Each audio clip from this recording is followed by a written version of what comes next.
Oakland last year as they went on to that surprising record of 9-7. However, this season thus far, Seattle at 0-2, disappointing. The same for Oakland at 1 up and 1 down. Hi, everybody. I'm Marv Albert, working along with Mike Hafner. And Mike, when we talk about these two ball clubs, we're talking about two teams that have been hard hit by injury. The Oakland Raiders have lost 3 starters in the offensive line. You can't do that in the National Football League. And they've also lost 2 starters on defense, and that will crumble any football team. And the Seahawks also hit by injury, in particular the one that hurts running back David Sims out of action. That's true. And again, in the situation with the Seahawks, they haven't got that much depth because they're a young club, and you can't afford injuries because the depth isn't there. And we will see today a matchup of the only 2 starting left-handed quarterbacks in the NFL. And both have not had great starts. Kenny Stabler, obviously, because of the poor blocking in the offensive line, and Jim Zorn has had a lot of passes dropped, and that'll hurt any quarterback. So to be Zorn and Stabler as the Oakland Raiders go up against the Seattle Seahawks here at the Kingdom. We'll have the action shortly, and we'll be back right after we hear these messages.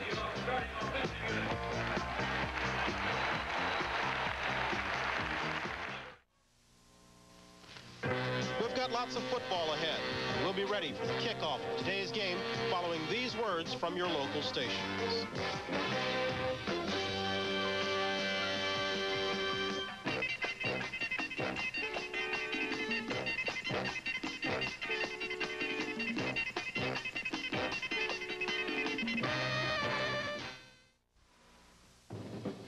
NBC Sports presents the best of the National Football League, the American Football Conference.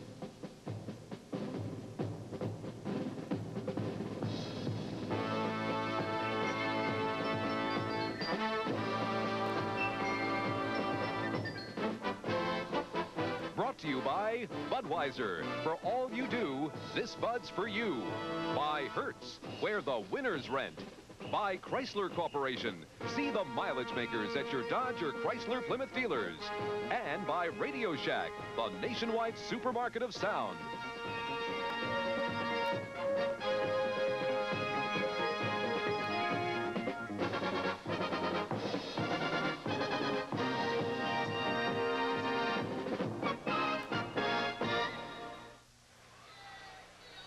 And we welcome you back to the Kingdom in Seattle, Washington. This is Marv Albert with Mike Hafner, and we're set for the Oakland Raiders and the Seattle Seahawks. Seahawks have won the toss. They will receive. The man on the left, Jack Patera, head coach of the Seattle Seahawks, a man who brought this club from a record of 2-12 in their first year to 9-7 in their third year last season. And Tom Flores, head coach of the Raiders, on the right. And I played against Tom Flores when he was with the Oakland Raiders. Had a couple 400-yard passing days. We might see that this afternoon from either one of our quarterbacks.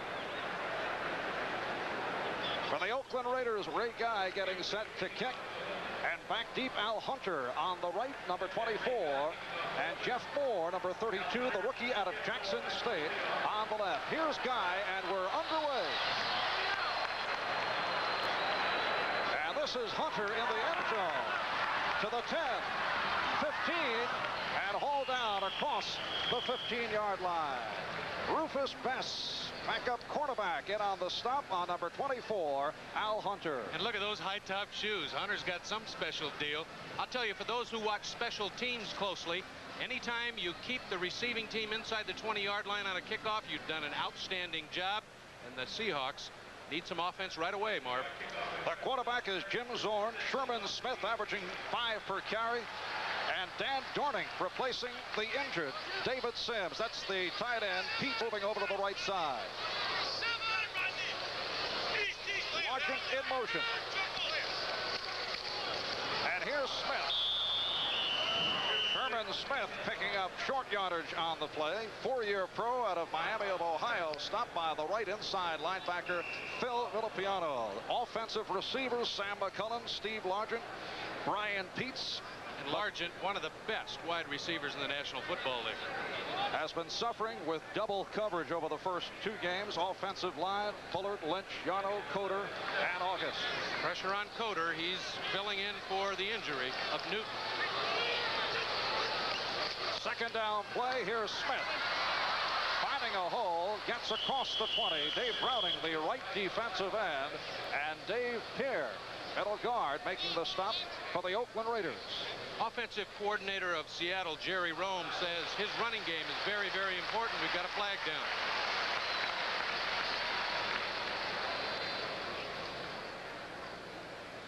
It is a 2nd and 11 prior to that last run by Sherman Smith. The referee today is Gordon McCarter. The umpire, Tony Kramer. The head linesman, Bill Ross. The line judge, Jack Fetty. The back judge, Ray Douglas. Side judge, Bill Quimby. And the field judge is Armin Terzian. Here's the call. Apparently we're having difficulty with the field mic. Offside the call against Oakland. And it will be a 2nd and 6 for the Seahawks at their 22. And again, I want to emphasize that Seattle must have some offensive production early, or they'll be in trouble in this game. Zorn is yet to throw. He threw 45 times last week against Miami. Off the long count, again the handoff. And this is Dan Dorning. And he's picked up the first down. Pierre and Johnson combining to make the stop. Dan Dorning was acquired in a trade with the Giants, a trade that mystified people in New York. As we look at that Oakland defensive line of Willie Jones, Dave Pierre, Dave Browning. Willie Jones starting obviously for Marv Matuzak. There are the linebackers, Hendricks, Johnson, Villapiano, and Martin. Villapiano having trouble adjusting to that inside linebacker spot. He'd been outside before. And the secondary of Hayes, Williams, Phillips, and Tatum. Henry Williams replacing the injured Monty Jackson at right corner. And that's got to hurt the Raiders. It is a first down for Seattle at their 29-yard line. Early moments of play here at the Kingdome. Again, on the ground, Sherman Smith, and a long gainer up near that first down marker, Ryan Martin, number 53. Outside linebacker on the right side, making the stop. Tremendous success for Seattle running inside. They ran very, very well against Dallas in the preseason, and that set up a big win over the Cowboys in that preseason game, and it was because of the inside running, just like that, of Sherman Smith, that they were successful. Here are the yardsticks. It is close to a first down up at the 39-yard line. And he's got it. The Seahawks first down as Coach Jack Patera looks on. First down at the 39. Sherman Smith, Dan Dorning are the setbacks. The tight end is Brian Peets. The wide receivers now Sam McCullum and Steve Rabel. Rabel's having a big year. One of the fastest wide receivers in the National Football League and the fastest player on the Seahawks. And he has caught the only touchdown pass thrown by Jim Zorn thus far this season. Zorn yet to pass. Sherman Smith again takes it across the 45. Johnson and Villapiano finally able to wrestle him down. The Raiders play a 3-4 defense, and in order to beat that 3-4 with the rushing game, you've got to run inside. And watch Hendricks on this play. It's pursuit by the linebackers that helps stop the run. And here he gets walled off. Dornick does a great job of keeping Hendricks out of the play, and that means success on the ground. All right, Mike, an 8-yard advance for Smith. 2nd and 2 for Seattle. They have stayed on the ground right throughout. Largent peeling off. This time, Dorning, first down and more. Dorning spinning down to the 40-yard line. Charles Phillips, number 47, the strong safety, able to bring him down. The inside linebackers for the Raiders, and again, I mentioned Villapiano was having problems adjusting inside. Monty Johnson, 58, the other inside linebacker, and he overruns the play. And in the 3-4 defense, if you allow the back to the secondary, he's going to gain a ton of yardage. Dornick, what a great pickup. Comes from Washington State. Now watch Johnson inside. You can see that he overruns the play, tries to react back, and it gives Dornick the big hole to gain the yardage. Great camera work. First down at the Oakland 40-yard line. Long count, Zorn to throw for the first time. Fires the larger, he's got it. Touchdown. Steve Largent decisively beating the strong safety Charles Phillips, and the Seahawks take the 6-0 lead.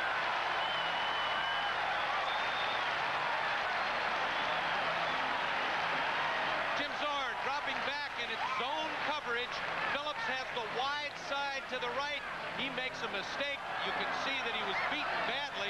Didn't get the deep third of the field margin. He just walks in the end zone casually. An excellent throw by Jim Zorn. He read the deep zone well, saw that Phillips was out of position, and oh, why didn't I have easy catches like that when I was playing? All right, here is Efren Herrera, who was a doubtful because of a sore knee, driving it right through. Karam did off the goalpost. They all look like they went down the pipe in the scorebook. The Seattle Seahawks with a 7-0 lead over Oakland. Back in a moment. Efren Herrera getting set to kick off to Joe Stewart, number 80, Ira Matthews, number 43. That's Stewart on the left. Second-year man out of Missouri. Matthews at 5'8", 175 pounds, out of Wisconsin in his rookie season. The Seahawks jumping to a 7-0 lead early in this first quarter as Zorn and Largent hooked up on a 40-yard pass play, and Herrera's going to have to tee up the football again. There's no wind in here. I know the wind didn't blow it off. Mike, I mentioned Herrera was a doubtful because of a sore knee, and the man who would have backed up Herrera or would have taken over the kicking duties today, number 10, Jim Zorn. Isn't that something, a starting quarterback? It's a line drive taken by Stewart to the 15. Looks to go outside, but excellent coverage by the Seahawks. So Stewart is pinned in. Combination of Michael Jackson and Cornell Webster bringing him down. There's Kenny Stabler trotting on the field, Marv. Running backs Art Whittington and Mark Van Egan. Cliff Branch, Rich Martini replacing the injured Morris Bradshaw, and the tight end Raymond Chester as Stabler goes to work for the first time. 1st and 10 at the 17. And this is Whittington looking to turn the corner. Could not. Good pursuit by the free safety, John Harris. John Harris again was in zone and had run responsibility, and when you try to run wide against the zone defense, a lot of time that safety will be up there to make the tackle for almost no gain. Pickup of 2, 2nd and 8 as you look at that Raider offensive line. Many a fill-in right there. Steve Sylvester is normally a backup center. Dan Medlin starting at right guard. He was picked up as a free agent after being dropped by Buffalo. And again, 3 offensive linemen down. That's trouble for the Raiders. 2nd and 8 for Stabler. And he's throwing deep down the left side. Oh, Cliff Branch with a gorgeous catch and a foot race with Dave Brown, the right cornerback. And strictly a foot race, and you don't want to get into a foot race with a world-class sprinter, as Cliff Branch was at the University of Colorado. Kenny Stabler can still do it, can he? A long bomb, and there's been a question about Dave Brown, the cornerback who they got from Pittsburgh, and he was beaten last week on a deep pass, and anybody can do it when Branch has that kind of speed. It is a 46-yard pass play, making for a first down for Oakland at the Seattle 34-yard line. Stabler and Branch hooking up. Stabler comes in completing only 47%. Here's Van Egan off the left side. Down to the 30-yard line. Right defensive tackle, Mano Tuiasosopo. I've been rehearsing that all job right throughout the week. Ernie Price, Robert Hartburn Hardy, Tuiasosopo, and Gregory. And we'll see a lot of Carl Eller, the All-Pro from Minnesota, who is here. There are the linebackers for the Seahawks. Watch Terry Beeson. He plays the run as well as any middle linebacker in the league. 2nd and 5 for Oakland. At the Seahawk 29, swing pass completed to Whittington. And he's bumped out by Dave Brown, short of the first down. There is Art Whittington, a 2nd-year pro out of Southern Methodist. Only a 9th-round draft pick last year. Gained 661 yards. That's the most ever by an Oakland Raider rookie. Also scored 7 touchdowns. When you've got his kind of speed, you can compete in this league. It is a 3rd and 1. And the Raiders go to the double tight end offense. Dave Casper checks in to combine with Raymond Chester. The crowd urging on the Seahawk defense. And the give is to Whittington. It is very close. Tripped up by John Harris, but held short of the first down. Outstanding play by Harris. We saw him do about the exact same thing when the drive started. Again, he was in the zone, had run responsibility, and even with Whittington's speed, he couldn't get outside. Eric Jensen has just replaced Mark Van Eegen.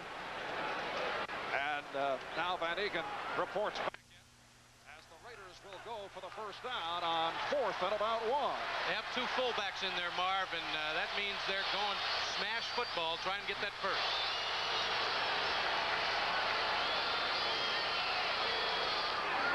And this is Van Eegen slashing to the left. And it appears that he picked it up. The lead block by Jensen, and a wise move by head coach Tom Flores. Put the power blocking fullback in to lead block, and he got him the first down. 8.5 remaining first quarter. Seahawks lead it by the score of 7-0. 40-yard pass play. Zorn with his second touchdown of the season, hitting his favorite receiver, Steve Largent, who had been very, very quiet. Had a sprained ankle in the first game, and it really cut down his speed and his moves. First down at the 24-yard line for the Raiders. And this is Whittington, bottled up. Tried the right side, ran into a wall, led by Robert Hartburn Hardy. And the left linebacker, Sammy Green, combining to make the stop. Now Casper checks back in. The Seahawks have been effective against the running game. Their problem has been stopping the pass, and we saw Branch beat Brown. And I would imagine that Stabler will go back upstairs and try and beat the Seahawk defense. Well, he has Branch out to the left, Martini to the right, and the tight end Casper has come on for Chester. 2nd and 8. And Stabler to throw. And it is dropped. Casper not able to hold on. He tried to come back forward. He was covered by the strong safety, Autry Beeman. And Dave Casper has one problem starting this season. He was a holdout right up until the first game. And the last thing that comes to you when you get that latest start are the legs. And if you haven't got the legs underneath, you don't catch the football. He just didn't have the control. He should have had that one. Last year, Casper led all NFL tight ends, 62 receptions, 852 yards, 9 touchdowns. His next catch will be his first this season. It is a 3rd and 8 at the 22. 5 defensive backs in there for Seattle. Penalty markers are down. Stabler with time guns it, and it is broken up, but a flag is down. The official threw his cap. Rich Martini was jarred by Cornell Webster. You know why he threw his cap, Marv? He was the one who threw the penalty flag for the motion by the Raiders. He had no penalty flag for the pass interference, so he threw his hat. That is the line judge, Jack Fetty. That's thinking, isn't it? No flag to throw for the second one. Motion penalty indicated on the Raiders, and a pass interference against Seattle. Oh, Jack Fetty, you're a man who can think fast. Used his hat for the second flag.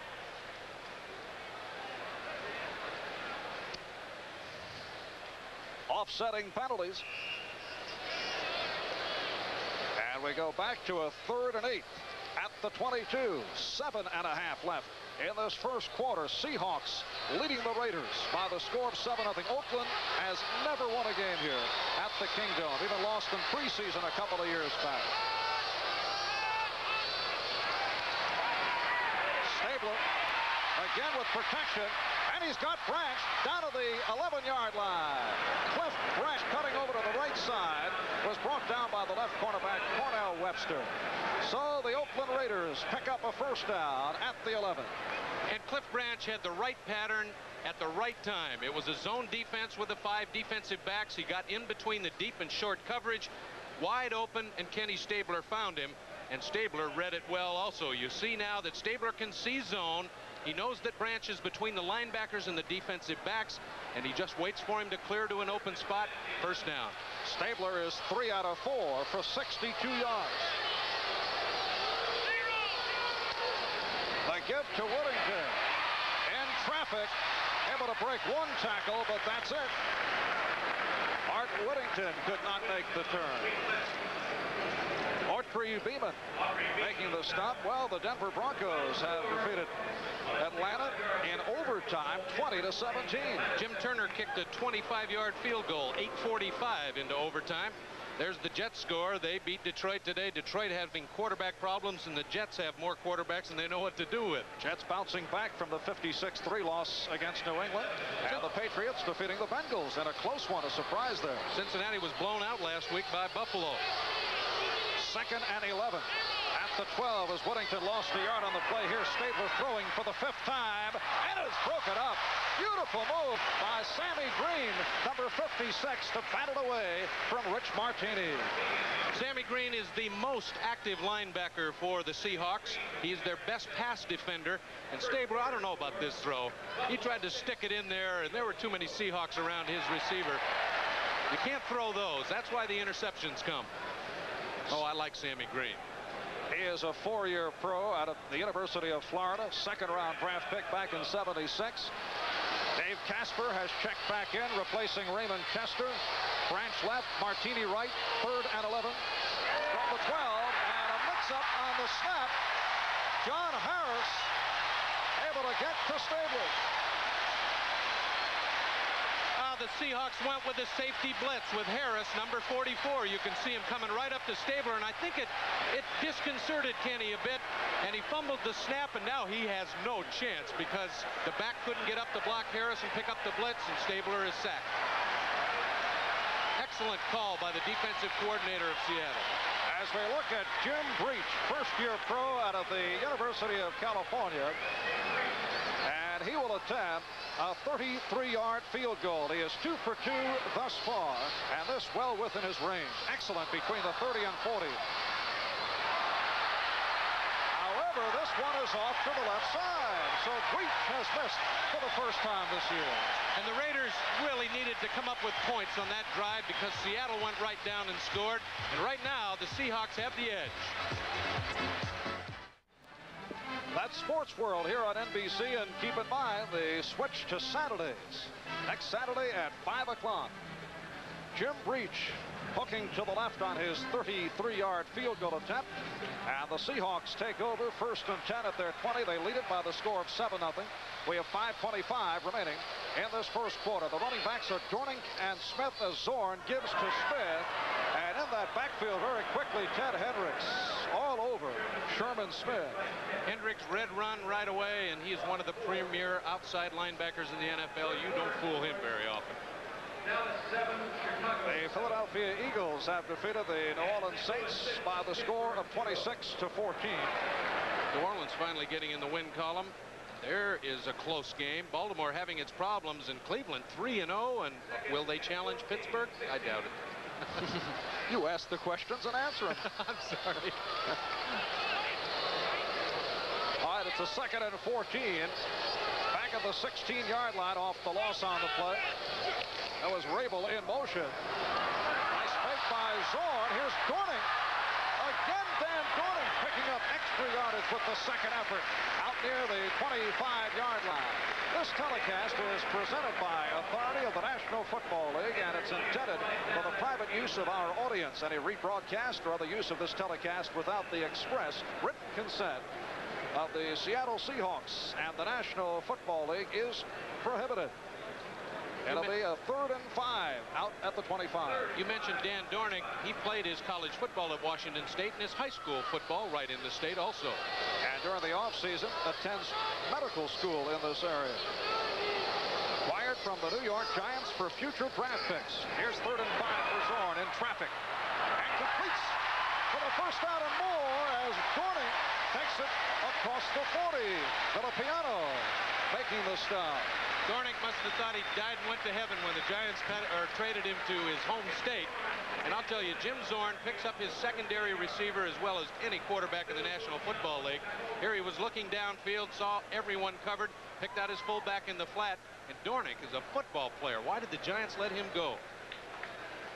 A question that will be asked again following this ball game back in New York if things continue to go the way they have been. Dornick actually looked very good in his brief appearances last year, then was injured and had a good preseason. The Giants have severe running back problems. First down out at the 42-yard line on the good fake again by Zorn. He overthrows, and Tatum is not able to hold on. Jack Tatum had it, and he is really upset with himself and hearing it from the crowd as he fired the football away. I'll tell you, Jack Tatum was running for a touchdown. That was his problem. Jim Zorn had a deep receiver and a short receiver, and he threw almost in between them over the top of Largent's head. And look at Jack. He's running for 6 and forgot something, that brown pigskin. Yeah, there's the reaction. Yes, he knows. He knows. It is a 2nd and 10 at the Seahawk 42. Just under 3 left first quarter. Seattle leading 7-0. 40-yard pass play. Zorn and Largent combining.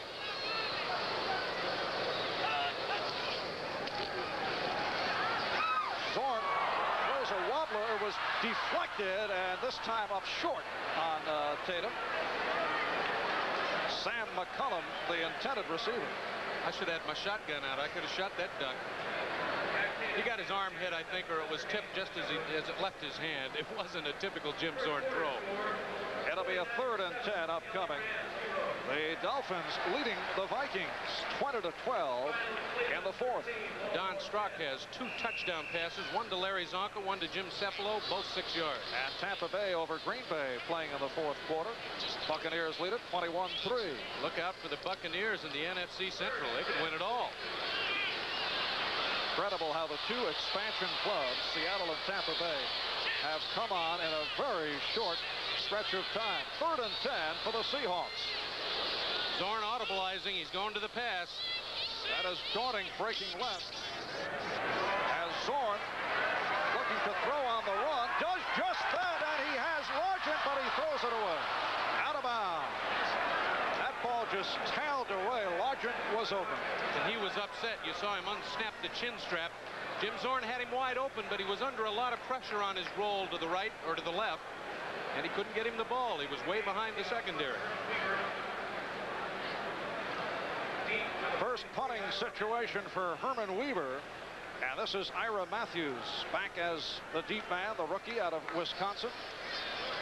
Thunderfoot having his best start ever in the National Football League, and he's been around for about 10 years. He's averaging 41 per punt. That's up some 5 yards from last year. Good hang time on this one. And Matthews, for a moment, appeared to call fair catch, and he should have. He tried to run it out of danger, and Cornell Webster was all over him. Beautiful punt, 47 yards by Herman Weaver. All right, a timeout. Back after this. Back at the Kingdome, Seattle, Washington. This is Marv Albert with Mike Hafner. The Seahawks lead it by the score of 7-0. We have 2:32 left first quarter, and the Raiders will take over back at their 9-yard line. You don't want to start at your own 9, trailing by 7. Cut your offense down. You can't do that much. Ken Stabler 3 for 5, 62 yards thus far. He has Van Egan and Whittington as the setback. And this is Whittington. Not able to make the move outside. Ernie Price, number 62, right defensive end. Able to make the stop. Picked up maybe a half yard on the play. And again, that defensive secondary of the Seahawks, when they read run, they are outstanding. Cornell Webster was up to help on the tackle. They play the run well. Dave Dolby, number 50. Veteran center leading the Raiders up to the line of scrimmage. Branch and Martini are the wide receivers, 2nd and about 9.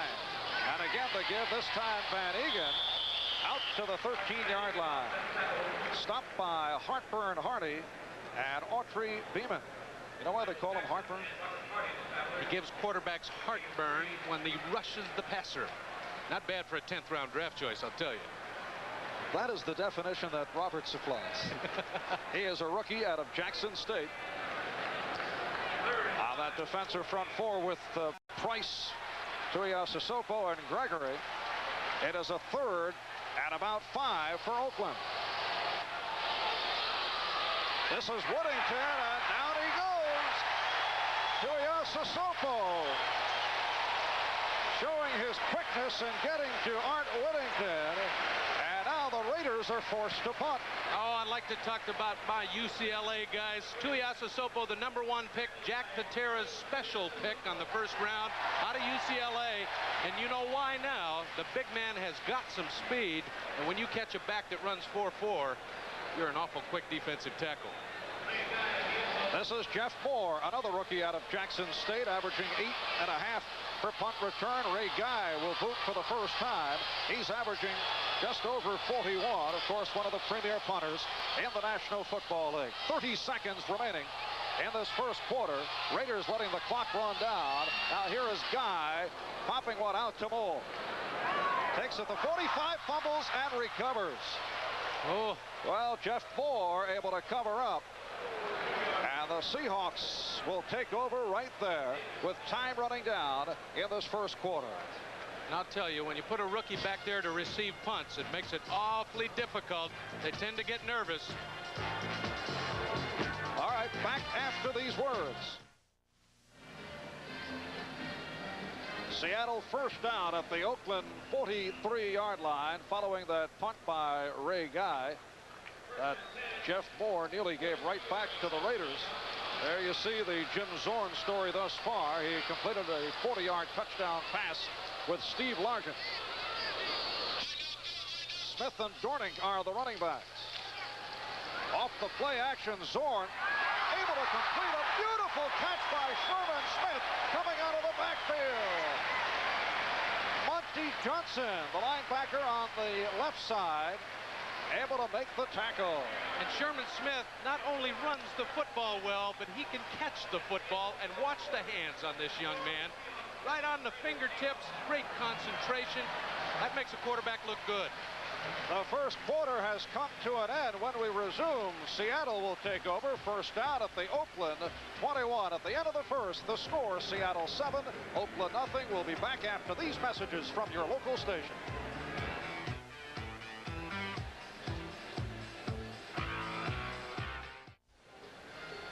Back in Seattle at the Kingdome, this is Marv Albert with Mike Hafner. Second quarter just getting underway, and the Seahawks lead it by the score of 7-0.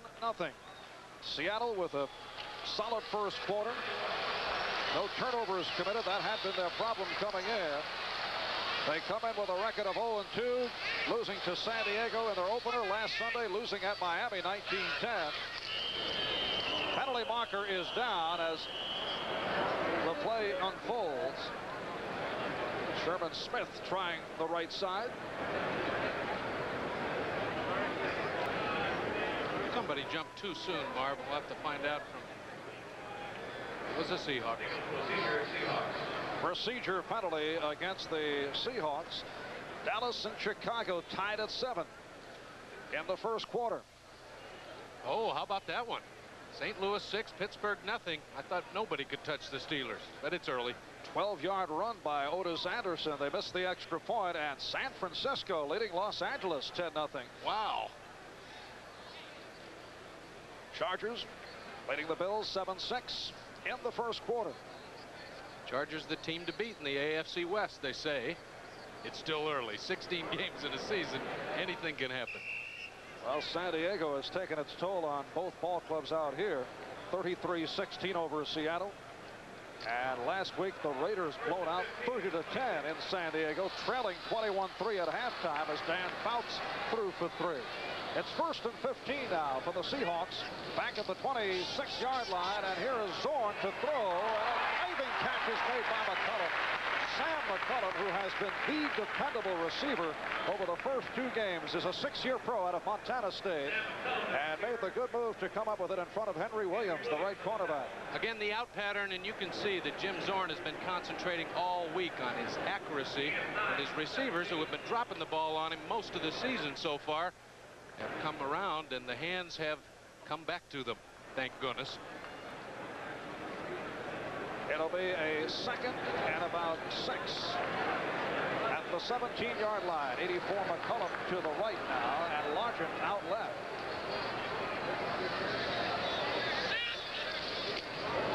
This is Smith. It's a hole and pulls his way for a first down. Sherman Smith cutting left and then right, and was hammered down by the strong safety Charles Phillips. And again, that inside running game of Seattle, and although they didn't run to the side that Marv Matuzak usually plays on, and again, he's out for this game with a bad shoulder, you can see that the Raiders against the run have really given up tons of yardage, and that's opened up Jim Zorn's passing. That's why the Seahawks have the lead and marching. Well, a field goal by Steve Lewis from 22 yards out, and the Cardinals now lead the Pittsburgh Steelers 9-0.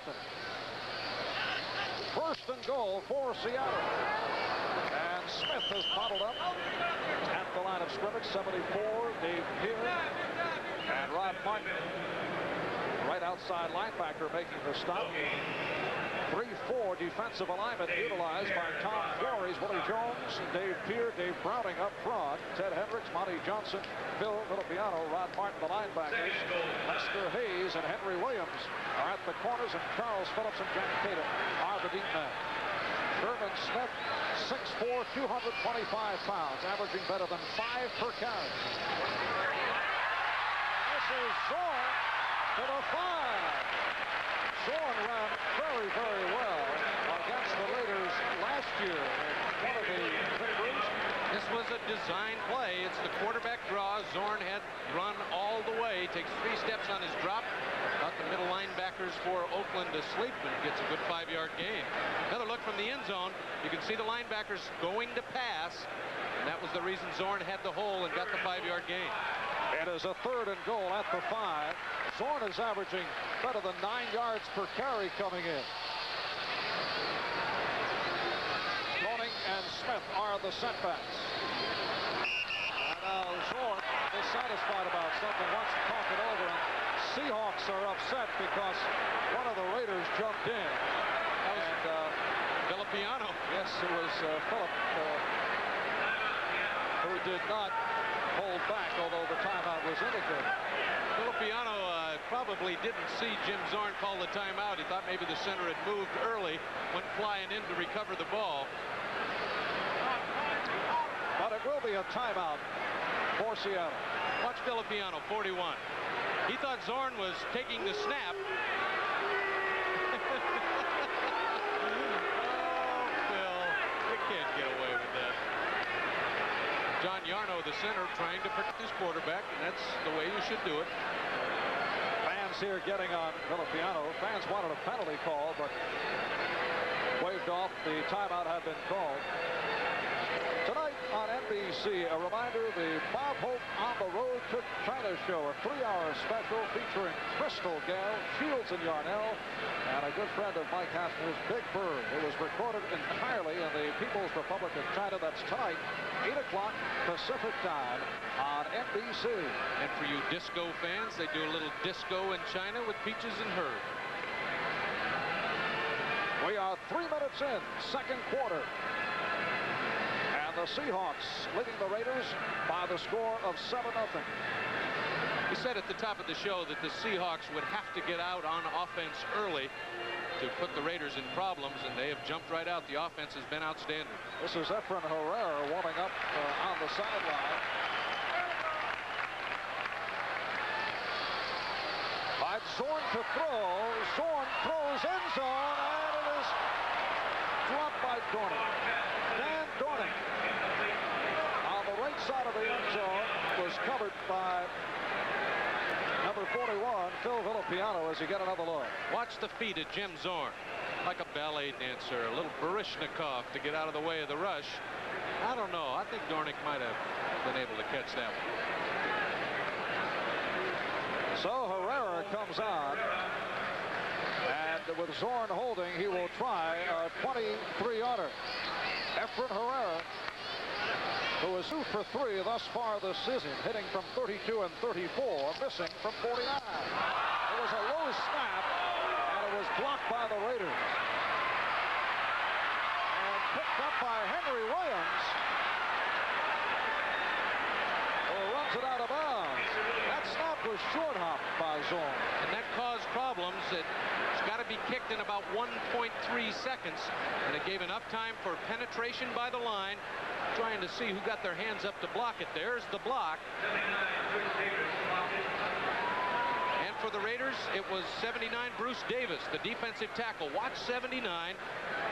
And because of the poor snap and the timing, Davis gets a hand up and knocks it away. All right, 11:54 remaining in the second quarter. Seahawks lead it 7-0. Next Sunday, start your day with NFL 79. Then it's regional coverage of exciting NFL action, including the Patriots-Chargers Flash and the Seahawks-Broncos battle. Check local listings for the game in your area. NBC Sports. We're proud. Next Sunday here on NBC, a full schedule of football as the NFL season moves on to the 4th week. You and I will be in Denver next week with these same Seahawks. Oakland will move on to Kansas City, playing their first 4 away from home as Stabler pops one, and he's got the tight end, Raymond Chester, out at the 31-yard line. Dave Brown, Terry Beeson making the stop. Excellent call by Kenny Stabler. He caught the Seahawks in man-to-man, and middle linebacker Terry Beeson has got the tight end, Chester, all by himself, and anytime you can get a skilled player on a linebacker, you're going to get a completion, and Stabler found him. 2nd and 3 off the 7-yard advance out of the 31. Seattle leading 7-0. 40-yard pass play with Zorn and Largent combining in the first quarter. Running backs are Whittington and Van Egan. And this is Whittington going wide to the 35. He's got the first down and more across the 40. Dave Brown again putting that shoulder down low to make the stop. Whittington with his great speed, and Terry Beeson, the middle linebacker who plays the run so well, sees the gap. He's got a shot at Whittington, but the great speed of the former SMU University running back gets him away and gets him a big gain and a first down. Whittington is averaging just under 5 yards per carry. When you got that kind of speed, you better get 5 yards every time you touch it, Mark? Flankers both to the right.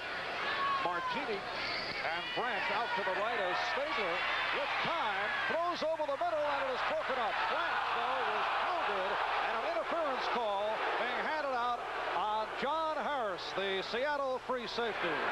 It's a judgment call on pass interference. Harris was, in fact, going for the ball, but it happened to be that Branch was in the way.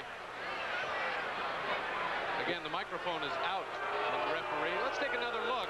And again, if he is touched before the ball gets to him, and oh, that is a tough call.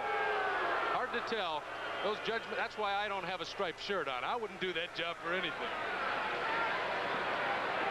It is a first down at the 47-yard line in Seattle territory. Seahawk fans didn't like it, but... All right, Stabler, this time in big trouble, was able to elude the rush and able to complete. The tight end, Raymond Chester, although in heavy traffic, makes the grab short of the first down. Autry Beeman. Kenny Stabler takes more time than any quarterback in the NFL. He can stand back there and stand back there. And the big consideration is to look downfield first. If you're in trouble, find your tight end. He found 88, hit him right between the 8s, and got close to another first down. It'll be 2nd and 1 at the Seattle 38. Stabler took a beating last week at the hands of the San Diego Chargers. In fact, Gene Upshaw had been complaining right throughout the week that Stabler had been victimized by late hits constantly. From the Raider point of view, they counted up 18 late hits. That'll make you sore on Monday morning when you got to get out of bed. That's another tough call for the official as Van Egan brings it across for the first down. They are trying to protect the quarterback even more so this year, and there's a judgment call by the official that is awfully tough to blow that whistle. Miami 27, Minnesota 12. Minnesota in deep problems. Again, Don Strock has 2 touchdown passes, and Norm Big Boo Boulash has scored. Steelers making it back. It is now 9-7 St. Louis. They missed an extra point following the Otis Anderson touchdown. First down for the Raiders at the Seahawks 32. And Stabler to throw deep down the right side for Branch, and just off to the right. Beautiful tight end run by Branch as he tried to come back. Autry Beeman with the cover. And I think think if Kenny Stabler had put it over the right shoulder, he had to make an adjustment in his pattern. Now watch Branch. He has to make the adjustment right at the end. His great speed might have given him the catch if it had been over the right shoulder, but it comes over the top of his head and not quite. It is now a 2nd and 10 at the 32. Cardinals have defeated the Expos 4-3 in the first of a doubleheader, while the Mets beat the Pirates 3-0. Right now going in, Pirates a half game in front, so that remains the same. 5 defensive backs for the Seahawks. Stabler throws the middle, looking for Branch, and he overthrows. He was covered by Dave Brown, the right cornerback. So again, Stabler looking for Branch. Branch had double coverage that time. He got some help from his safety man. And again, there's Autry Beeman. He's got, or Kerry Justin, the 5th back, has him short. Brown has him deep. No chance for Branch to get open. It is now a 3rd and 10 at the Seattle 32. Final score, Miami Dolphins over the Minnesota Vikings, 27-12. Fran Tarkenton leaves and the Minnesota Vikings disappear. Vikings have a terrible preseason, and it has carried right on to the regular season. Here's Stabler. And he throws deep again and overthrows Raymond Chester. A lot of pressure on Stabler that time. The blitz was on. They knew it was pass. And there's a flag down. The flag went early, so somebody jumped. But Stabler, look at the pressure. 6 Seahawks bearing down on him, and Kenny had to get rid of it before he wanted to. And no chance to hit Chester.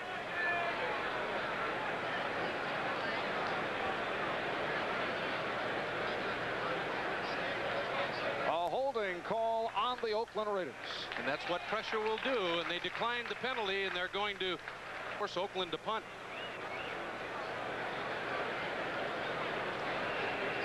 There is head coach Tom Flores, who took over for John Madden. And it's been a difficult start for Flores, particularly with those 4 games on the road right at the start. Jim Breach has come on to try a 50-yard field goal. There's a surprise. And the kick is, it hit the goal post and again hit the crossbar. A low line drive, and it went the Seahawks' way.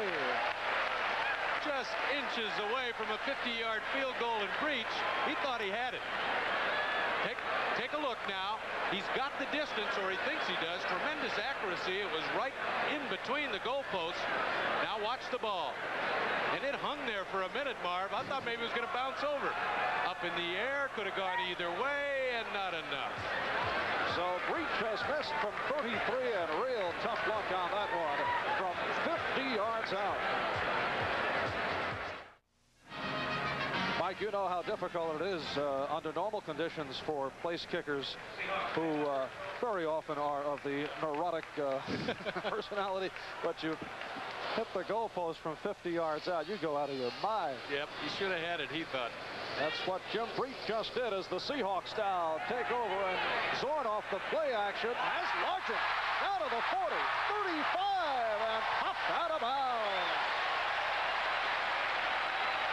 Lester Hayes and Jack Tatum covering on the play. A long gainer off the pinpoint pass from Zorn. Don't give Jim Zorn time. He looks across the defense. Again, the same kind of pattern that Branch run. In front of the deep backs and back of the linebackers. Largent is excellent at finding the hole in the zone. And I'll tell you, those two can hook up. Good pass protection and a great out. A 35-yard pass play. Zorn and Largent combining. Last year, of course, Largent led the AFC with 71 receptions, 1,168 yards, 8 touchdowns, and has been unleashed here this afternoon. Now, Rabel goes out to the left, McCollum right. Those are my career statistics. He got them in one season. Here's Sherman Smith. your what? Career statistics. He got those in 1 year. You went over the 1,000-yard mark for your career, including high school also? That's right. Oh, high school, college, and pro. I got 1,000 yards and 71 catches. 2nd and 6 at the 29-yard line. The Seahawks on the move. It is a 7-0 Seattle lead. Now Rabel goes to the left and McCullum right. The running backs are Smith and Dorning. This is Smith.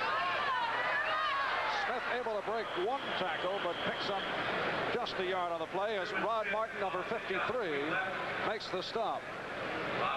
I'm Marv Albert. This is Mike Hafner, who did go over the 1,000-yard mark, including grade school. And we are here at the Kingdome at Seattle, Washington. Seahawks on top by the score of 7-0. Right back down on the field. Nice to be inside. Can't rain on us in here, nor the field. 3rd down and 5. Now it is McCullum to the left and Rabel right.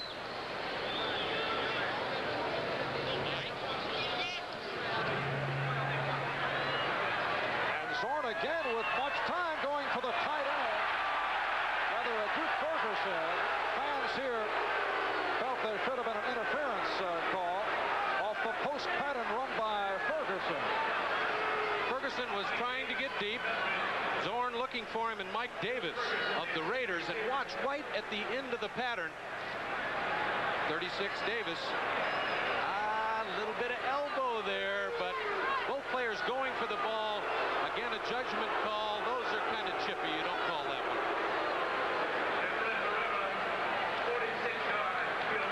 Field goal attempt by Herrera. A 46-yard attempt with Zorn holding.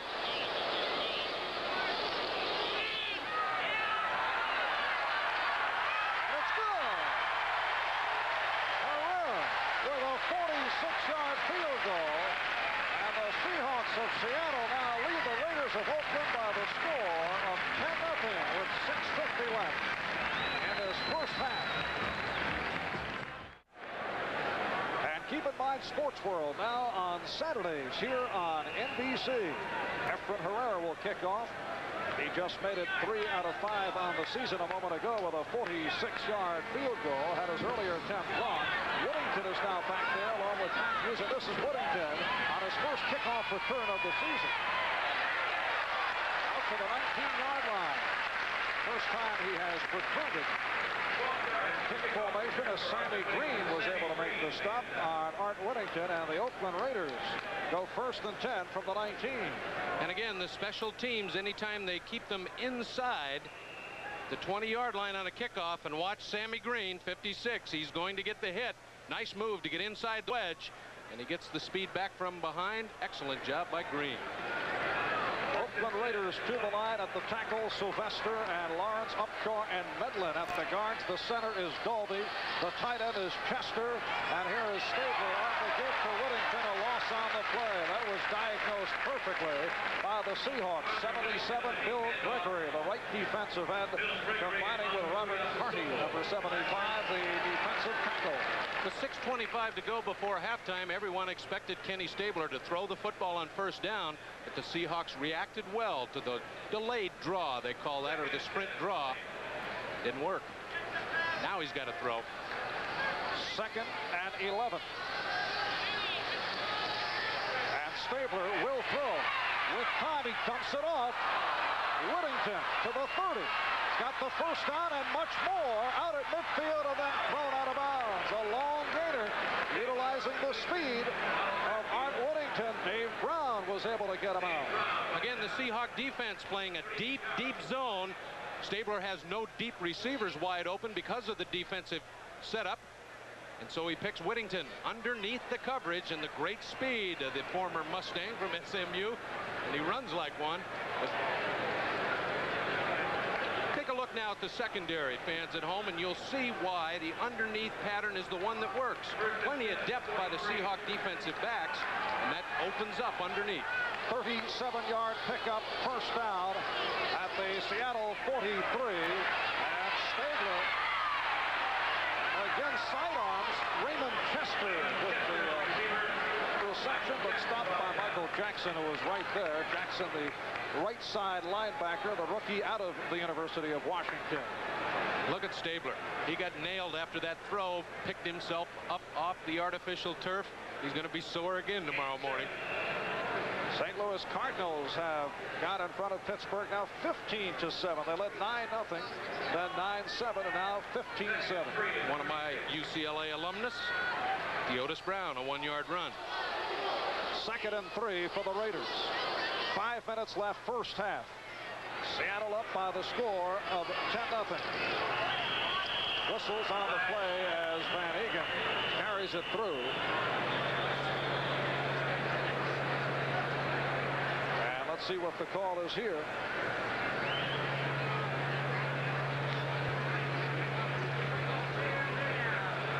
Referee Gordon McConnor talking it over with both clubs. That last reception by Raymond Chester put him over the 4,000-yard mark in his career. That's a lot of yardage for a tight end. Last week, Chester caught 7 for 91 yards. 10-year pro out of Morgan State. It's the Kingdome Summit here with all the refereeing crew.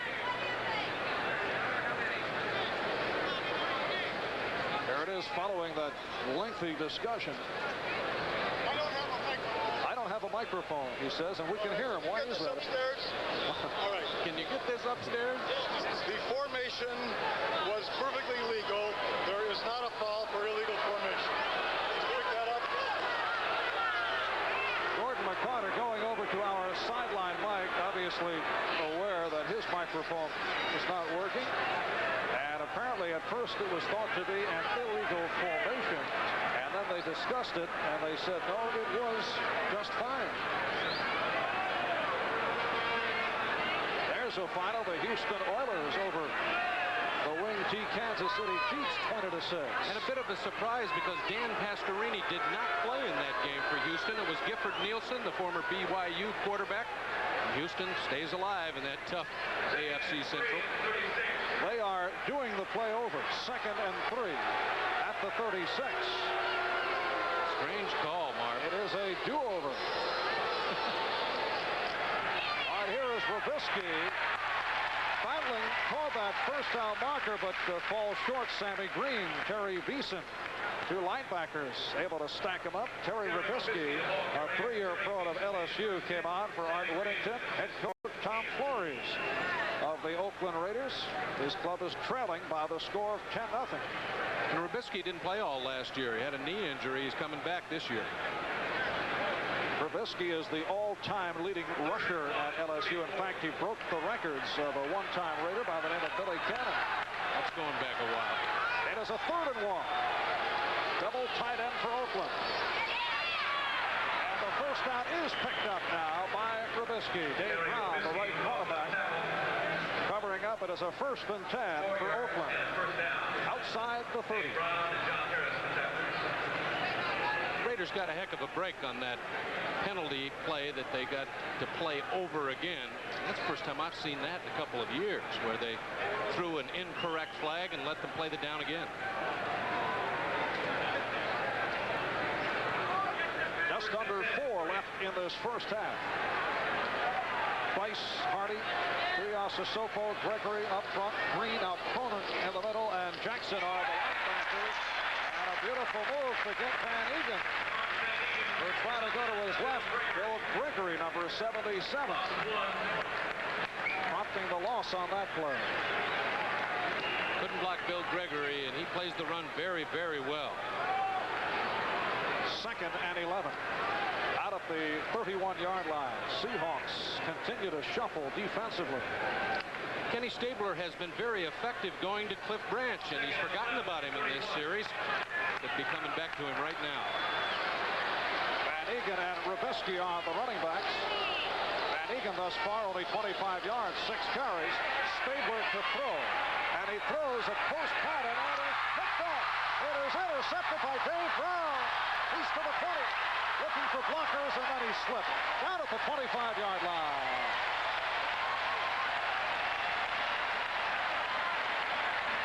Dave Brown, 5-year veteran Alfred out of Michigan with his first interception on the season. And Dave Brown and the rest of the Seahawk defense must have been listening to me, because Stabler tried to go to Branch. He hadn't gone to him in a while, and Brown was right there to pick it off. Not a very good throw by Ken Stabler. Double coverage on Branch, and Brown stepped in front and picked it off. 2 minutes, 52 seconds remaining. First half, and the Seahawks with a 10-0 lead. Well, our director, Ken Fouts, and producer, Michael Weissman, capturing it all from the top of the dome here in Seattle, Washington. All the scores, all the highlights coming up at halftime on NFL 79 with Brian Gumbel, Mike Adamley. Off the intercept by Brown, Stabler's third intercept of the season. Seahawks take over at their 25-yard line. Just under 3 left. In this first half, Seattle leading Oakland 10-0. And Zorn, Largent again! Largent across the 45 in Oakland territory. Brought down by Charles Phillips, the strong safety. And I love it. Seattle not sitting on that 10-point lead. They know it's not enough. Jim Zorn comes in after the turnover on first down. He's going to his #1 receiver, Largent. And Zorn have hooked up a number of times. 31-yard pickup. And Mike, you notice no dropsies today because Zorn has been hit hard by drop passes. He's been intercepted 6 times coming in. The Seahawks have played near perfect football offensively. I think the receivers and offensive backs felt bad about dropping those Zorn passes, and they're making up for it today. Largent has now accounted for 101 yards on 3 receptions. As we approach the 2-minute mark, now the 2-minute warning is provided. We'll be back here in Seattle right after we pause for these messages.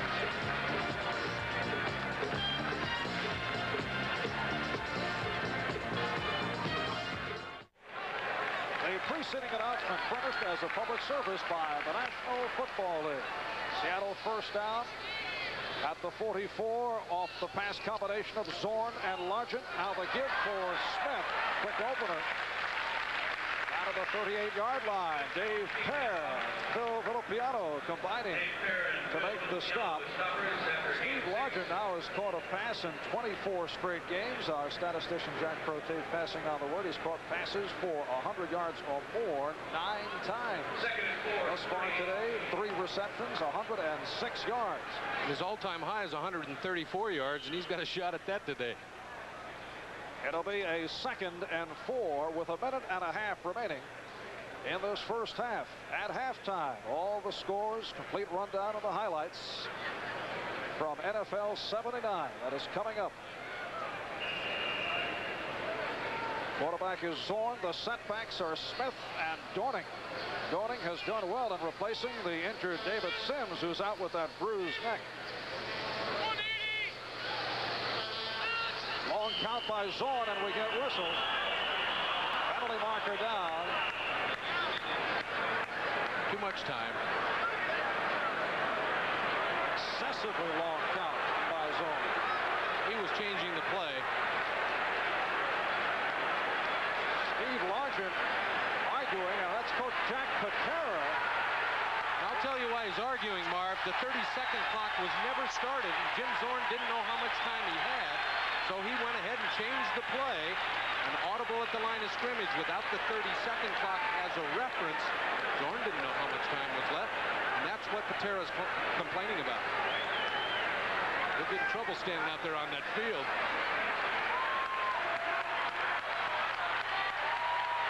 It's like a baseball argument. He's going to get right up in his face and shake his finger.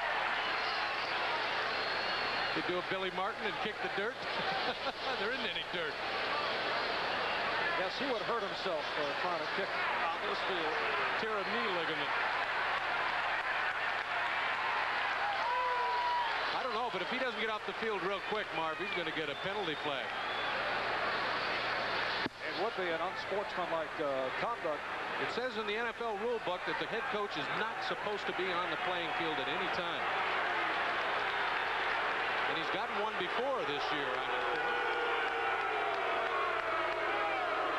He's a big man, too. He's looking down at all that refereeing crew. And he has been hit with a penalty. The hand is for Jack Patera as he slowly makes his way sideline. He's receiving a standing ovation. Oh, they love him. But it cost his club 15 yards, plus the 5 yards for the delay of game. So it's a 20-yard penalty altogether. There's the signal. First of all, the delay of game, and then the arms extended. That's a unsportsmanlike conduct against the head coach. Comes out to a 20-yard penalty against the Seahawks. Jack Patera, a very popular guy in this area, as you would expect. He was the AFC Coach of the Year last season after the Seahawks' first winning season of 9-7. And only their third year of football. As we watch Patera in the upper portion of your screen, 2nd and 24, back at the Seattle 42-yard line. And Zorn goes the middle to Rabel. Rabel out of midfield was actually hit by his own man to push him forward. The right guard, Ron Coder, moving downfield to help out, pushed him forward. And they put it down at the 50, the hurry-up offense used by Seattle. With 1 minute remaining in this first half, Zorn will throw again. Try to dump it off short, incomplete intended for Dorning, but that will stop the clock. And again, I think Jim Zorn just threw it into the AstroTurf to stop the clock, although it is 4th down. He didn't want to turn the ball over by throwing an interception. Good coverage by the Raiders. Herman Weaver has come on as Ira Matthews, 5'8" rookie out of Wisconsin, a 6th round draft pick, number 43, drops back. Weaver to punt from his 36-yard line.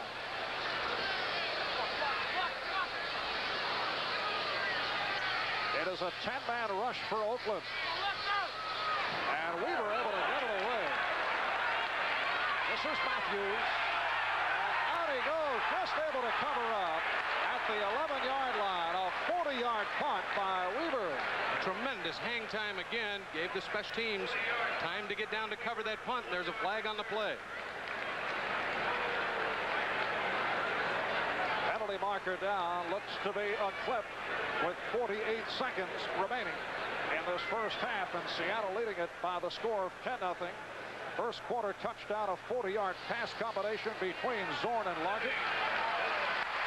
And the 46-yard field goal by Herrera here in the second quarter. So the clip is called. Again, the Raiders with 48 seconds to go.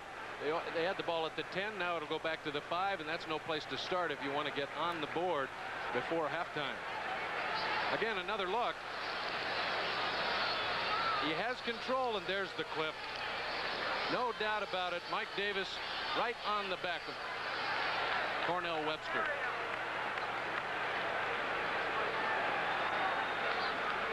And it'll be a first down from the 6-yard line. 38 Webster clip. And Mike Davis did the clipping of Oakland. This is Whittington finding a hole out across the 10, gets to the 12, 13-yard line, and some footwear has been misplaced. The shoe goes bouncing out. I thought it was the football for a minute. Tuiasosopo making the stop. You see 32 seconds remaining, and a timeout has been called with the Seattle Seahawks in front, 10-0. This is the Sony Betamax, and this is the competition. There's one major difference: the Beta tape loading system. It enables us to offer features like Beta Scan. It's like fast forward and reverse, but you can see what you're looking for and stop when you find it. The fact that the other tape loading system doesn't have Beta Scan doesn't mean it's a bad system. In fact, it's a very good one. And we should know, because before we invented our system, the Beta system, we invented theirs. This baby's bound from Maine to Malibu, but I don't let her go nowhere without the treatment. This is no car, this is a legend. And you better believe I give her the treatment. STP oil treatment. Since 1964, over 500 million cans have been sold. No other brand even comes close. So do what millions do. Give your car the treatment from STP. This sweetheart gets a treat, and this sweetheart gets the treatment. in Seattle. We have just received word that Pittsburgh Steelers quarterback Terry Bradshaw injured his ankle, was carried off the field by a stretcher. And we'll have more details and highlights and scores at halftime on NFL 79. The Steelers trailing St. Louis 15-7 back here at the Kingdome. Fumble on the play as Terry Rubisky was able to unleash. And it is recovered by Oakland, the Raiders. Called for time as Henry Lawrence, the right tackle, number 70, made the recovery. So Terry Rubisky bringing out to the 31-yard line, but we have only 21 seconds left in this first half. Timeout called by the Oakland Raiders. Not only did Terry Bradshaw go down today, and again, you'll see the highlights at halftime, NFL 79, but Bob Greasy went down with a pulled muscle, and Kenny Anderson, the quarterback at Cincinnati, got a kidney problem, and he was taken to the hospital. Not a good day for quarterbacks in the NFL. The throwing Samoan, rookie Jack Thompson coming on, replacing Anderson in that Bengal lineup today. Jack Thompson is well known in this state. Did some super throwing up at Washington State. 16-yard run by Rubisky, making for the first down at the 29-yard line. Oakland down to 1 timeout left. Seattle with 2 remaining. Only 21 seconds left. And Stabler to throw out of the pocket. And he completes to Branch, who is hit down immediately at the 47-yard line. Cornell Webster, the left cornerback, making the stop, the clock running, and now the Raiders use their final timeout, stopping the clock with 9 seconds left. And again, in this situation, the Seattle Seahawks are playing bend but don't break. Don't let anybody get deep on you, especially this guy Branch with his 10 flat speed and 100 meters. They will give up that short pattern. They're out of field goal range and only 9 seconds to go. They just didn't want Branch to get deep. Branch and Stabler able to hook up successfully here this afternoon. There's Tom Flores talking it over with Ken Stabler, and you see the other 2 Oakland quarterbacks, David Hump, number 11, and Jim Plunkett, who saw action last week against San Diego.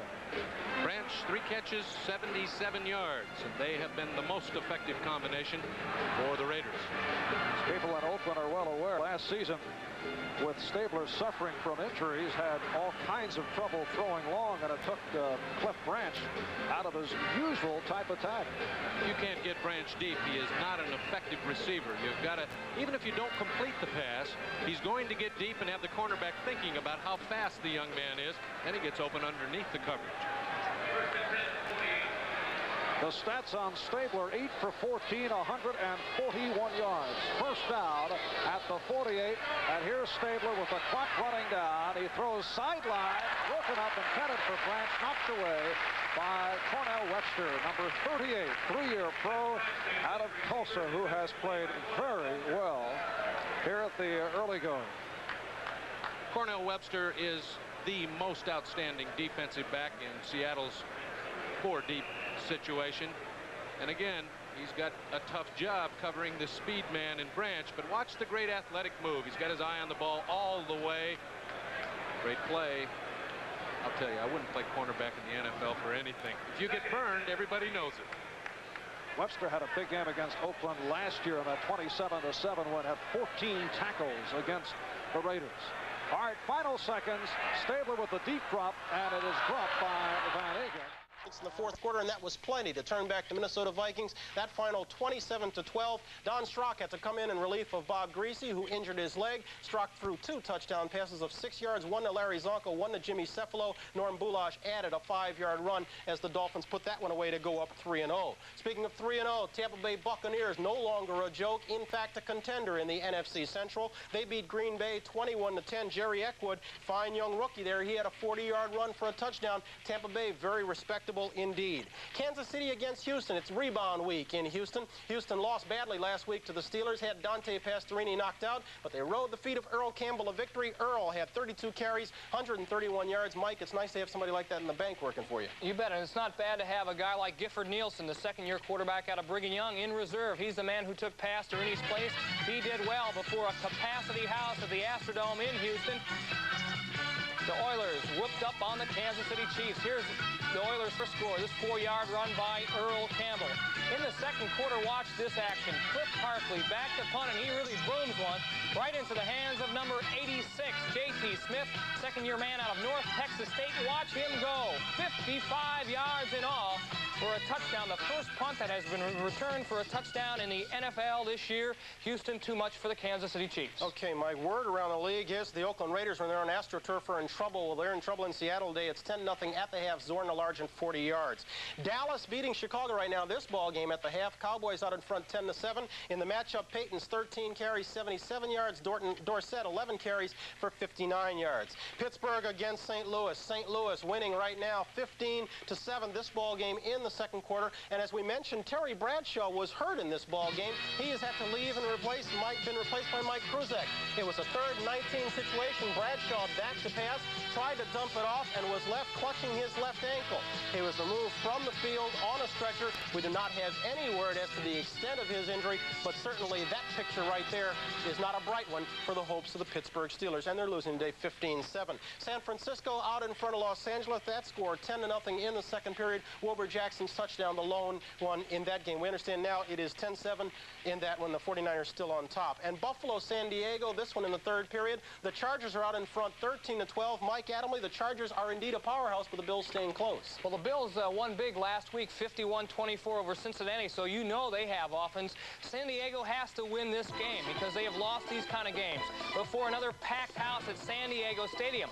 A man who did most of the damage for San Diego was on the ground, number 40, Clarence Williams. You know, they have two running backs by the name of Lydell Mitchell and Mike Thomas, but they're not starting because this man is just too good. Clarence Williams, his first touchdown. And then from the 21-yard line, watch him change direction here, bounce outside, pick up a blocker, lose his helmet in the process. He has been extremely tough for the Chargers, 13-12. A lot of people are going to keep an eye on that game because the Bills aren't too bad either. Chuck Knox has really got them rolling. Okay, Mike, very quickly, let's switch to baseball. Bad day for all the contenders. The Pirates lost to the Mets. The Expos lost to the Cardinals. Pirates continue to lead by a half game in the National East. And in the American West, the Angels lost to the Brewers 2-1, and the Kansas City Royals lost to Seattle. That score 6-3. Now let's go back to the Seattle Kingdome. We join Marv Albert and Mike Hafner.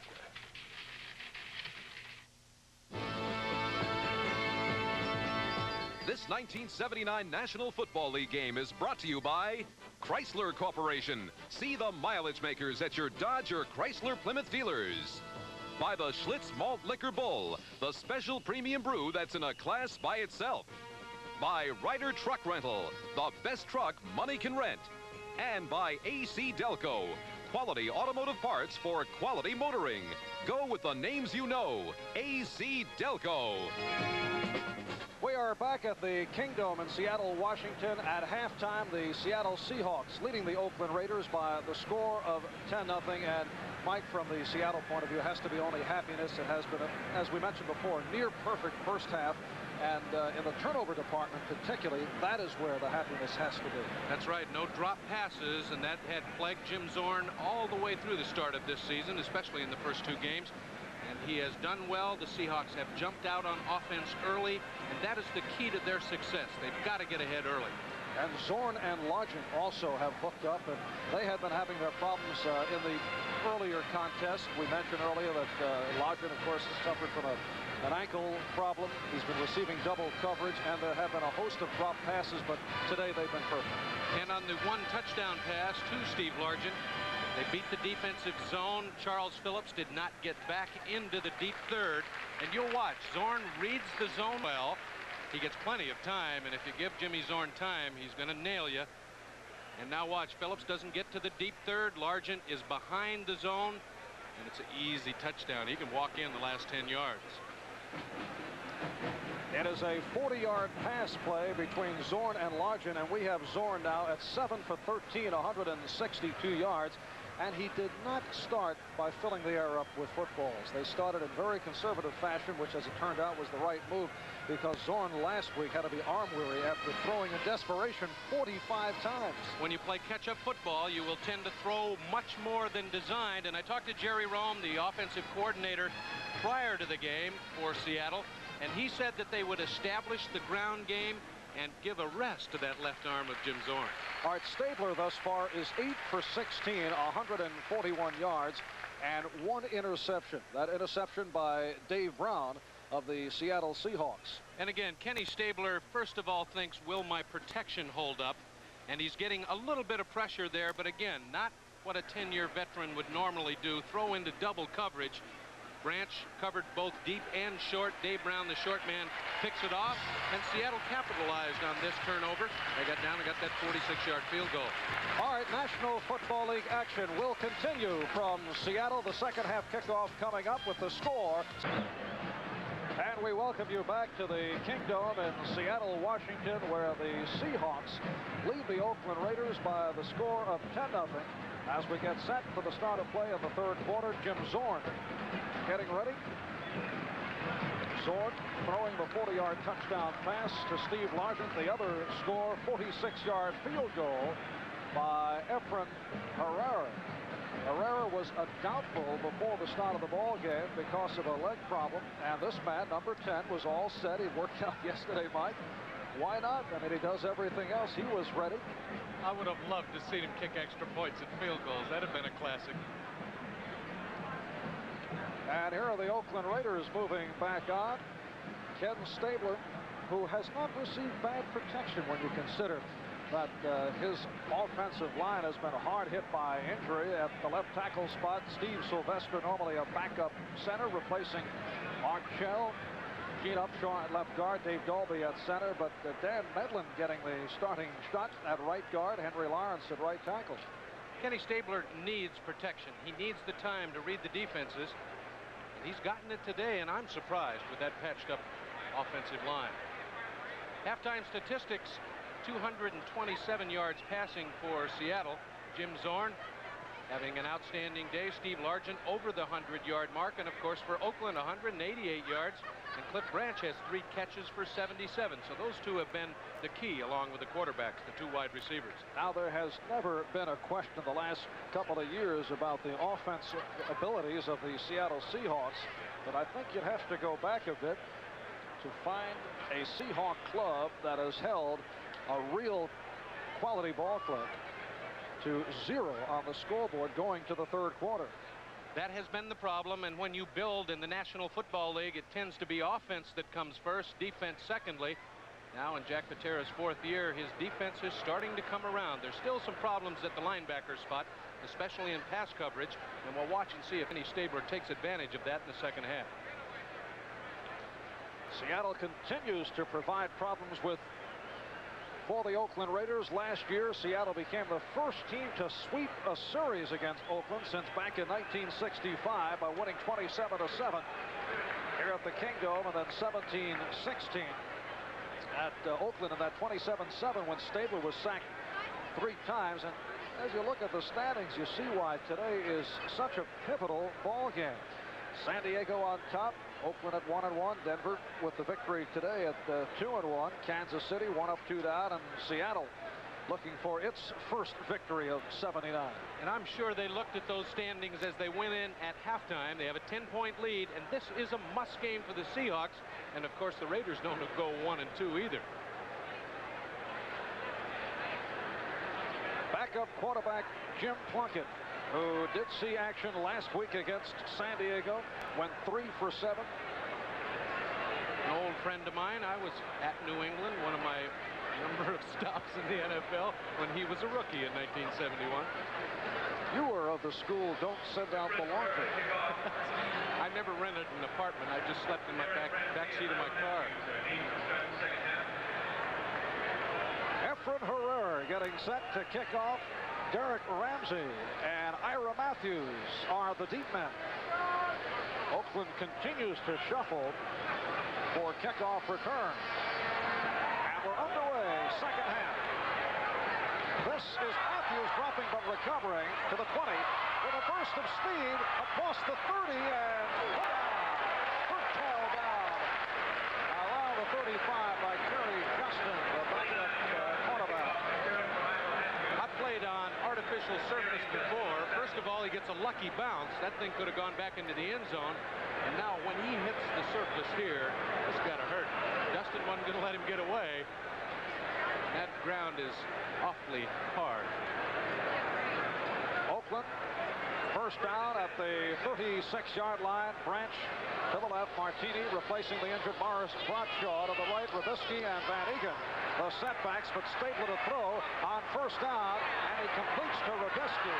Rubisky able to make a move, but then is hit down. Dave Brown on the recovery, making the stop.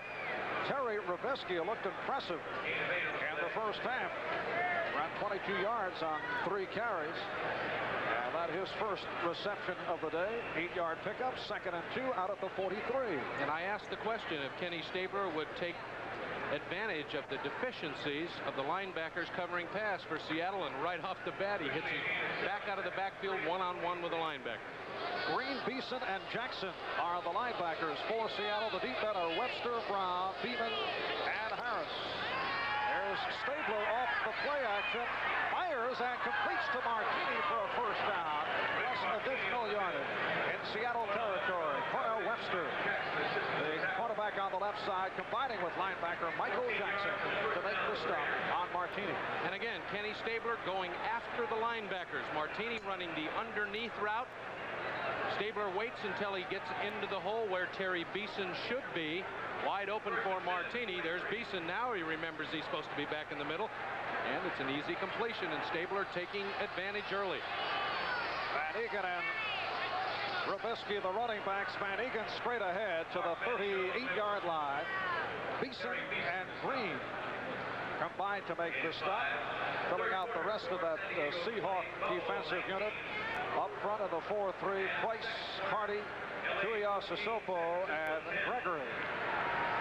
Mark, people ask me all the time, why do they run the fullback into the middle for a 1-yard gain on first down when they've been throwing?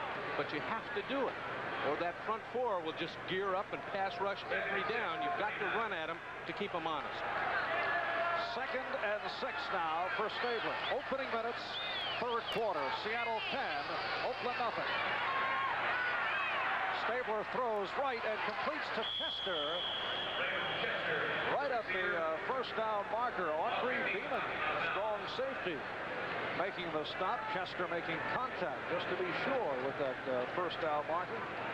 Let's take a look at an outstanding matchup. A first-round draft choice at defensive tackle, Tuiasosopo out of UCLA, against a perennial All-Pro, Mr. Upshaw, can pass block with anybody in the country, and he just took a first-round draft choice and taught him how you don't get to the quarterback. One of the preseason games the Seahawks played, the public address announcer away from Seattle, of course, on the road, worked so hard all week on the pronunciation of Tuiasosopo, then mispronounced Norman. And here's Stabler with time, completes to Branch, and it is another Oakland first down. Brown and Beeson combined to stop Cliff Branch. And again, we talked right at the top of the game about the protection for Kenny Stabler. Would he get the time to throw? And again, here's Upshaw on the #1 pick, Tuiasosopo. And that's why Kenny Stabler completes passes. Nobody around him. Good job by Upshaw. He's been doing it for years. They're calling for the yardsticks. See, we called it a first down. Short by a foot. Yeah, just short. So it'll be a 2nd and about a foot at the 23-yard line. This is what Kenny Stabler and Tom Flores, the head coach, wanted. A penetrating drive as soon as they touched the ball in the second half, trailing by 10.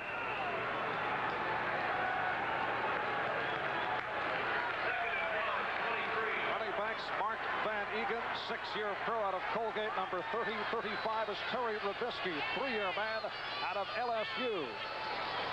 And Van Egan slashes through for the first down. Oakland Raider offense. Play that fullback. Van Egan has had 1,000-yard years. Stabler throwing in the right situations. combination of Gregory and Jackson on the stop. Oakland first down at the 19. Another UCLA football player, Dave Dolby, number 50, and he made the block on Beeson, who plays the run well, and that gave Van Egan the chance for the first down. Dave Dolby, the man who took over for 0-0 Jim Otto back in 1975. Stabler on first down, off the swing move, fires the middle, and let's see, was it picked? No, it was caught. Raymond Chester out wrestling Beeson and Jackson. They pay tight ends to be tough, especially in the passing game. And Raymond Chester has Seahawks all over him. Kenny Stabler can't find the deep man, so he goes to the short man. Look at that powerful, powerful tight end. He just took the ball away. Michael Jackson, the rookie outside linebacker, got a lesson in tight end coverage. 7-yard pickup, 2nd and 3. Raiders on the move down at the Seattle 12-yard line. They are trailing 10-0. And Stabler throws for the end zone. Touchdown! Rich Martini with the leaping catch to beat Cornell Webster. And a very smart-looking drive by Ken Stabler. Congratulations for Kenny Stabler as he comes off the field. An expert drive by a veteran NFL quarterback. And I like Rich Martini. 2 years he was injured. Never played it down for the Raiders. And now with Morris Bradshaw with a pulled hamstring, it's Martini's turn. His first opportunity this year, and he makes a fine catch in front of Webster. Martini caught one for 22 yards last week. So this is second. And Jim Breach with David Humm holding will try to cut that margin to 3 points. And off the high snap, he does just that. So the Raiders on the board. Here in the third quarter, it is now Seattle 10 and Oakland 7. A Super Bowl Steeler is tough to beat. But against the Steeler, I can't compete. When a Steeler gets hit, it's got the guts to bounce back. You turkey. Uniroyal presents the Steeler Radial. It's built tough with 2 steel belts, and it's tough to beat when you look at its price. To get to this year's Super Bowl, I'll just surround myself with 4 tough Steelers. The Uniroyal Steeler. You want a tough tire at a price that's fair? You want Uniroyal there. Next Saturday on the Game of the Week, Dave Parker and the Pirates square off against the Cubs in a key National League East matchup. The heavy-hitting Twins battle the Brewers. Check local listings for the game in your area. NBC Sports. We're proud. Next Saturday here on NBC, the Pirates and Cubs from Wrigley in Chicago and Minnesota and Milwaukee. Both the Expos and the Pirates lost today. Expos losing in the first of a doubleheader, so the Bucks remain a half game in front as you watch Jeff Moore running it back. Moore with acceleration across the 20-yard line. He ran into a wall.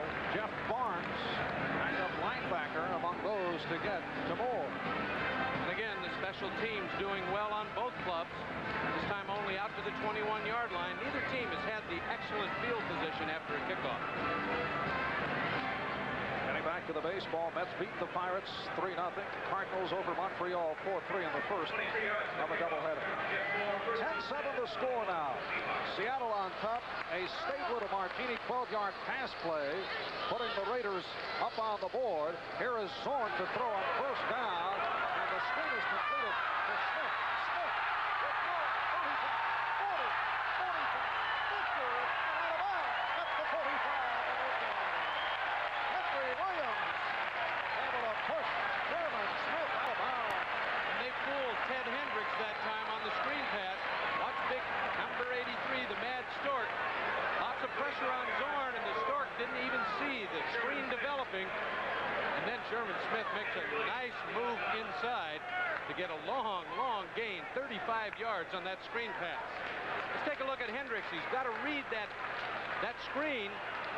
He sees Zorn, and he's thinking quarterback sack, and you can see Sherman Smith sneaking right in behind him. And Zorn read it well, and a 35-yard gain works every time. First down, they place it at the 44 of Oakland. Here's the draw with Dorning. Getting down to the 42-yard line, Dave Peer, the middle guard, number 74, 5-year man out of the University of Washington, a homecoming prepared. He's able to make the stop. He was forced to buy a batch of tickets today for friends and relatives here in the Oakland, rather the Seattle area. An outstanding trade by managing general partner Al Davis.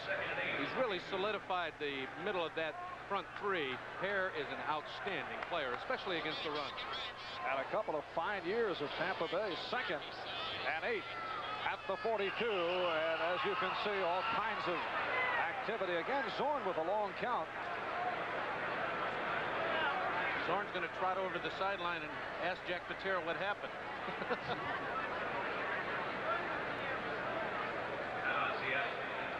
Timeout has been called now by the Seahawks. We have 9:36 remaining in this third quarter. Seattle up by the score of 10-7, and we'll be back in just a moment. Well, here is our 50-yard location at the Kingdome in Seattle, Washington. Mike, always nice to work with you because normally I get put on the 20. And, this is, I appreciate it. I've got some pull up here in Seattle. Apparently, no penalty call. The timeout was granted to Seattle, so we resume 2nd and 8 at the 42-yard line, and Zorn tried to get away but could not, as Dave Browning was in that backfield in a hurry, and that is the first sack of the afternoon. Also a homecoming for 73. Browning, a 2-year man out of the University of Washington. And Jim Zorn called timeout because he had problems with the play. He had a whole minute to find out what to do, and there was a busted play when he came back in. Jim Zorn's statistics, very impressive here this afternoon. 197 yards, 8 out of 14. It is a 3rd and 9 at the 43. And Seattle now with the 3 wide receiver alignment.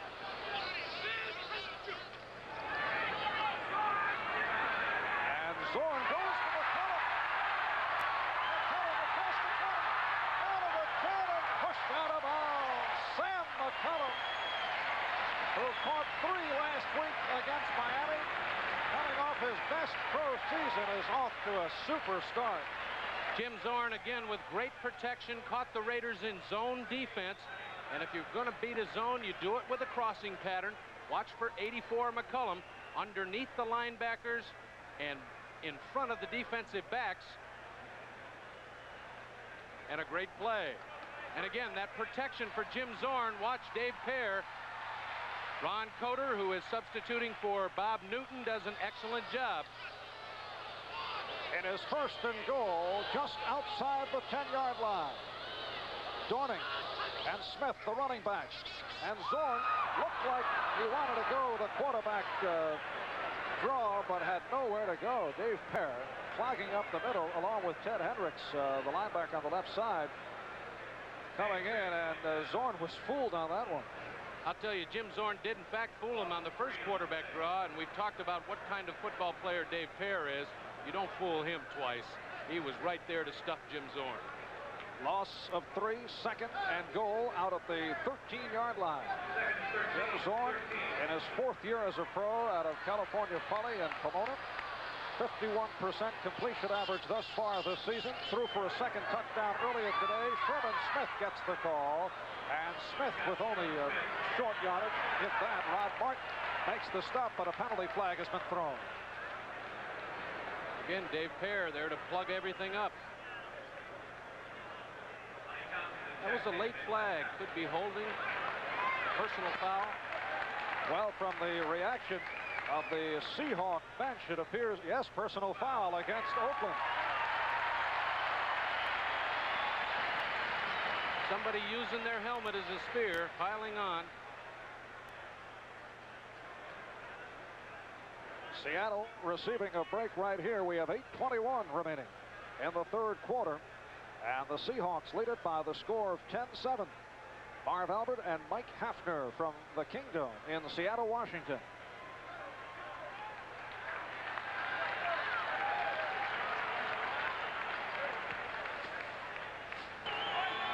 Personal foul, unnecessary roughness, number 41 defense, automatic first down. Well, it is Phil Villapiano, not a popular guy from an earlier move here today, called for the personal foul.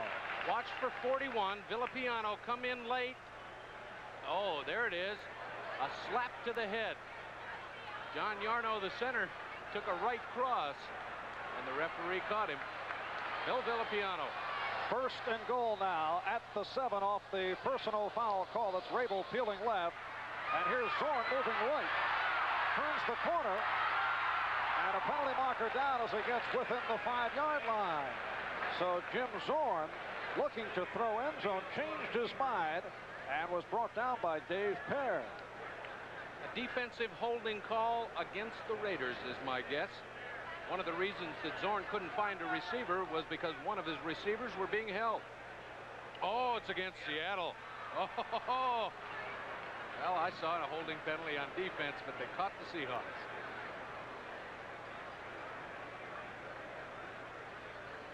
They will mark it up against the Seattle Seahawks. Well, that's why I don't wear a striped shirt.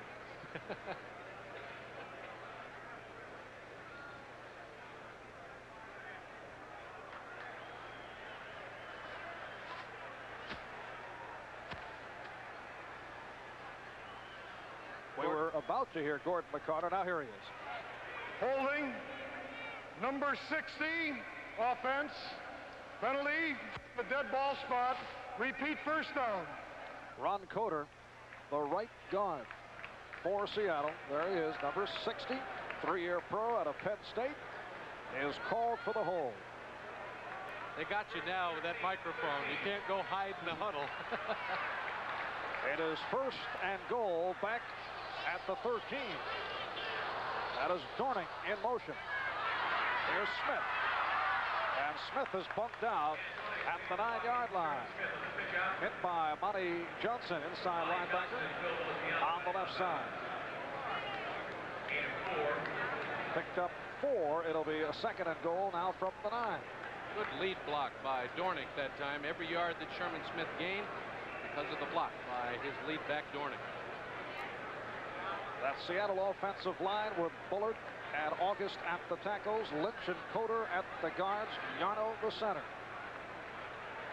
The tight end is Peets.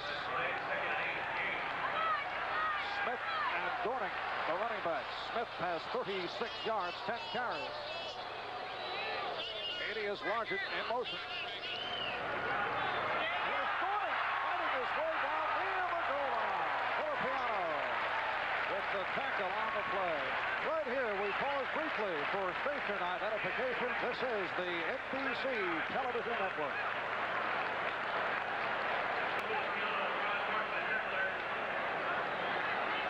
I wonder if the New York Giants are watching. Dan Dornick on the quick trap inside. Excellent block by Coder. Lots of drive and determination by this second-year player. What a pickup for Seattle, especially with Sims going down. It is a third and goal at the 1-yard line. And here's Dorning, and he is hit back. Actually had no running room. The strong safety, Charles Phillips, coming up quickly to fill the hole. Dornick deserved the carry, but the Raiders decided he wasn't getting in the end zone. Field goal time. The crowd, as you can hear, would prefer the Seahawks go for the 6. But Jack Patera says no. And Efren Herrera will come on. Herrera hit from 46 yards earlier and had a field goal attempt blocked. He is 3 out of 5. This one from 20 yards out with Zorn to hold. Watch out for the fake. And it is good. The Seattle Seahawks now with a 13-7 lead on the Oakland Raiders with 6 minutes and 37 seconds left in the third quarter. 13-7 off the 20-yard field goal by Efren Herrera as he gets set to kick off to the combination of Ira Matthews and Derek Ramsey. That's Ramsey on the left and Matthews on the right. 61,602 on hand here at the Kingdome in Seattle. They had, let's see, 3,159 no-shows, which is not bad considering that the game is being televised in the Seattle area, considering Mike Hafner's doing color. These people prefer to be here, Mike, in person? I got 3,159 fans. This is Matthews to the 15. 25 penalty markers down as he brings across the 25-yard line. Whatever the penalty, it was very obvious. It looked like a confetti parade out there. 4 or 5 flags hit the ground. Don Dufek making the stop on Matthews, and a hold is called on the Raiders. Third quarter, Dallas Cowboys leading the Chicago Bears 17-13. Dallas having problems with that Chicago running game. Oh, there's a surprise. Told you earlier, Terry Bradshaw was carried off after injuring his ankle, and the Cardinals still in front. Third quarter, the Los Angeles Rams leading the San Francisco 49ers 14-10. San Diego leading Buffalo in the third quarter 20-19. Maybe Buffalo's 51-24 win over Cincinnati last week wasn't a fluke. Buffalo coming off the big game for running back Roland Hooks. First and 10 down at the 13-yard line, and Stabler in traffic, able to get it away, but it comes to that whole line. It's intercepted. Terry Beeson, the middle linebacker, picking off the deflect, and the Seahawks with a huge turnover right here, and looking to take advantage as you look at a delighted Seattle head coach Jack Patera. It had been Jim Zorn that was hampered by receivers dropping the football. This wasn't a bad throw by Kenny Stabler. It was, in fact, behind Branch. But Terry Beeson is right there. The old tip drill works every time. And once that ball hits you in the hands, you got to catch it, or your quarterback will be victimized. And right there, Seattle gets the big turnover. Beeson's first intercept of the season. Stabler has been picked off twice today. He's been intercepted 4 times this season. First down at the Oakland 21-yard line. And Zorn to throw on first down. And a great catch is made. Sensational catch by Steve Larkin. Lester Hayes was looking to cover. Oh, what a spectacular move by Larkin. First of all, the pattern was designed to fool the cornerback. The ball was thrown to Largent even before the corner turned around to look at him. And now watch the concentration. Unbelievable. You know why this man caught 71 passes last year. Just a tremendous catch and concentration, and that buries the Oakland Raiders, at least for a while. Here's Herrera to try for the extra point. Zorn to hold. And he puts it right through. Seattle taking advantage of the turnover. The pass deflecting off Cliff Branch, picked off by the middle linebacker Terry Beeson, takes it right in, and they now lead it by the score of 20-7. Mike, what was so spectacular about that catch, not only the reception, but while in the air, as you will see, he is able to push himself forward as he's in the air and able to come over off the defender and bring it home. Lester Hayes never saw the football. Tremendous concentration by Largent. And watch what hits first. The ball in the end zone. Therefore, he scores. A great call by the officials. And I'll tell you, Steve Largent, the Houston Oilers must just be kicking themselves every time he catches a football.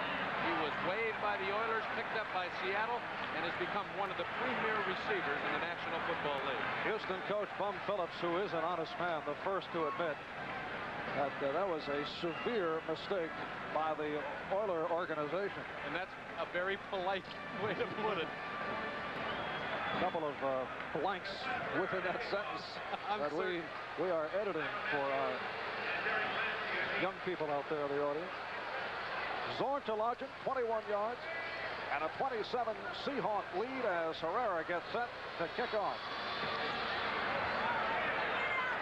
Once again, it is Matthews to the 15, 25, and tripped up as he got across the 25-yard line. Cornell Webster, who is just superb on the special teams, making the stop on Matthews. 6:05 left, third quarter here at the Kingdome, and the Seahawks with a 20-7 lead over the Oakland Raiders.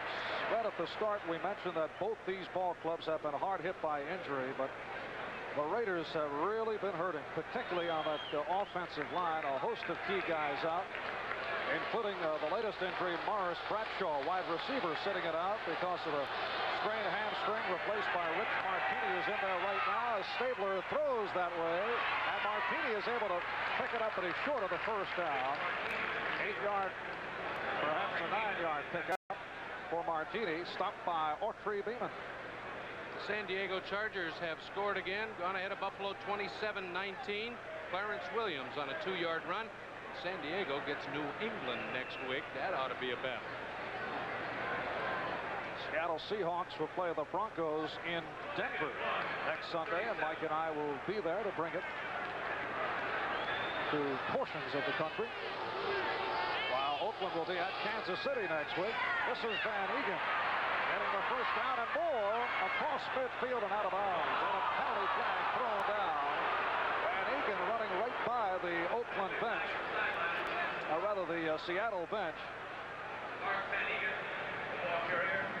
Mark Van Egan on the patented Oakland Raider weak side fullback rushing play. I mean, 2 fullbacks have gained over 1,000 yards.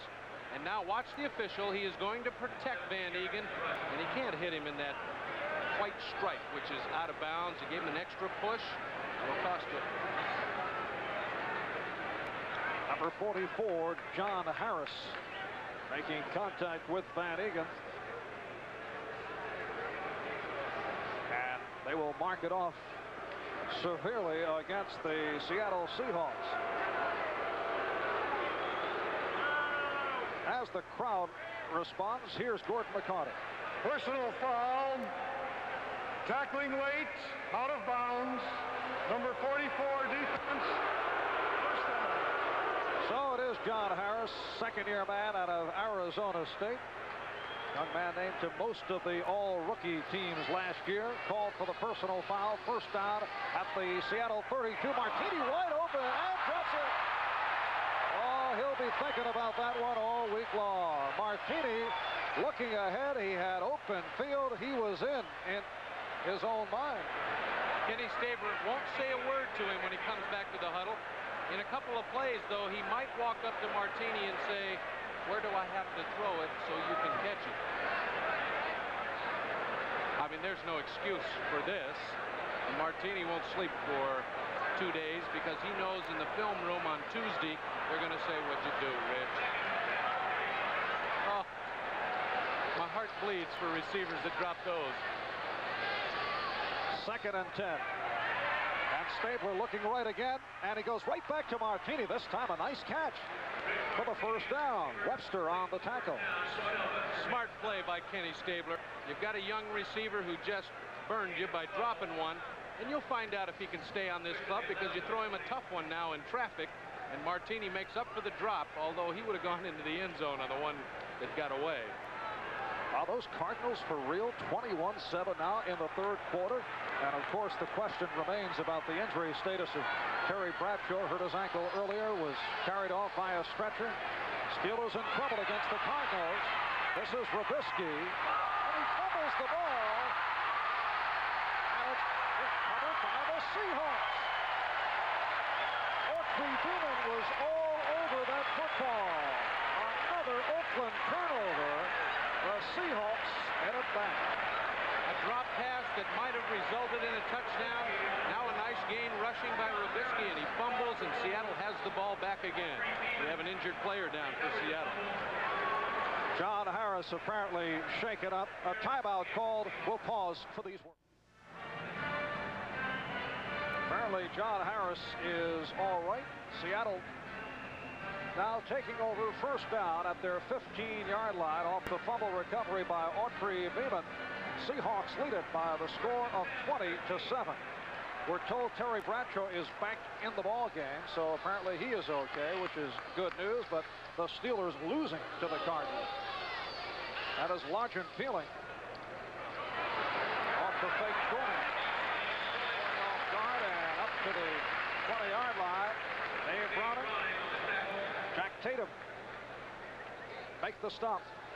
Very pretty statistics for Jim Zorn. 10 out of 16, 2 touchdowns, and of most significance, 0 interceptions. And great catches by Steve Largent. And I want to commend our camera crew. They had that touchdown catch, that great catch, right on the money. We will be seeing that replay over and over throughout the week. Just spectacular work. 2nd and 4, and Dornick again. Dan Dornick picks up the first down. Marky Johnson, inside linebacker on the left side, making the stop, and this young man has had himself an excellent ball game. In talking to the Seahawks prior to the game, with Sims going down, they were a little worried about the running game. 7 carries for 52 yards. Nothing to worry about. As backup to the running back Sherman Smith and Dan Dornick, Jack Patera has Tony Benjamin, Al Hunter, and Jeff Moore, but it's been all Dornick and Smith right throughout. First down, 29, and this time it's Sherman Smith. Stopped by Rod Martin. And the good fake by Jim Zorn. Oakland with 3 turnovers thus far this afternoon. And Seattle, a turnover-plagued ball club with none to this point. That's the difference today. They had the big turnovers against San Diego and Miami, and today they have none. The Raiders 3. You pointed it out perfectly, Marv. The score shows it. 2nd and 10. Off the no-gainer by Smith at the Seattle 29-yard line. 2.5 remaining, 3rd quarter.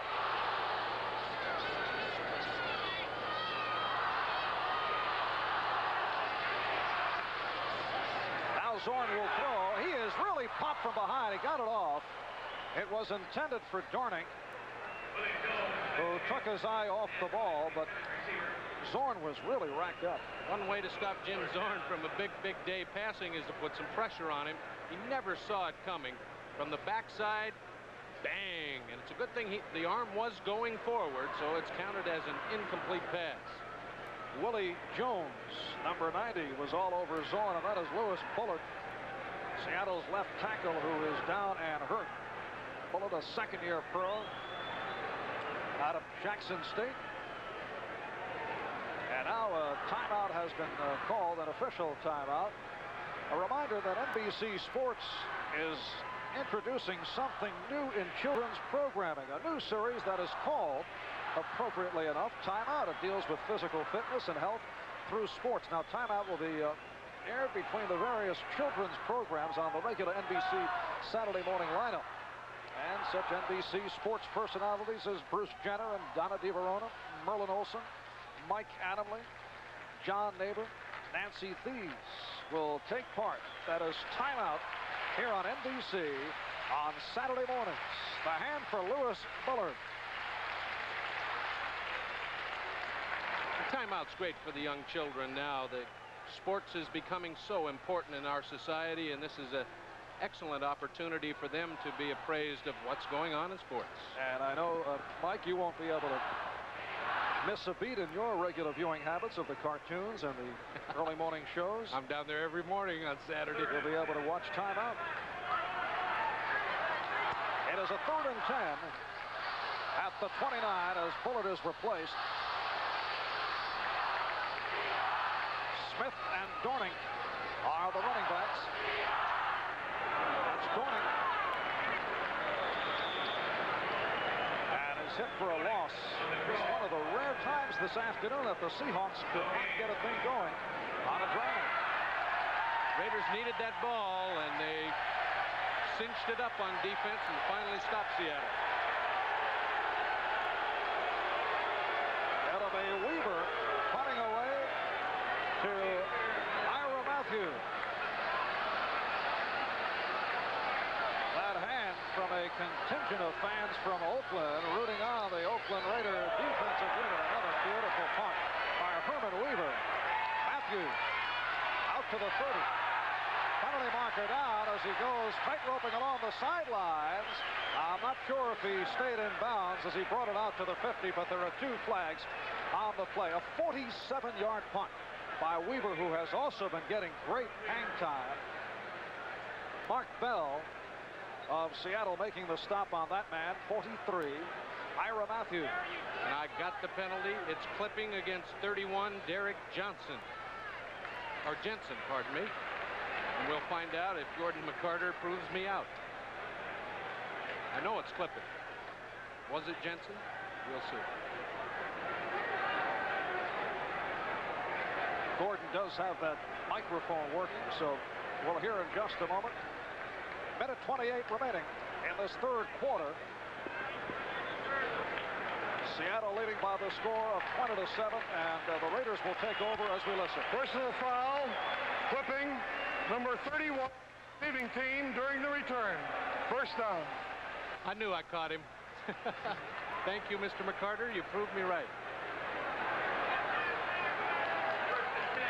First and 10 down at the 15-yard line.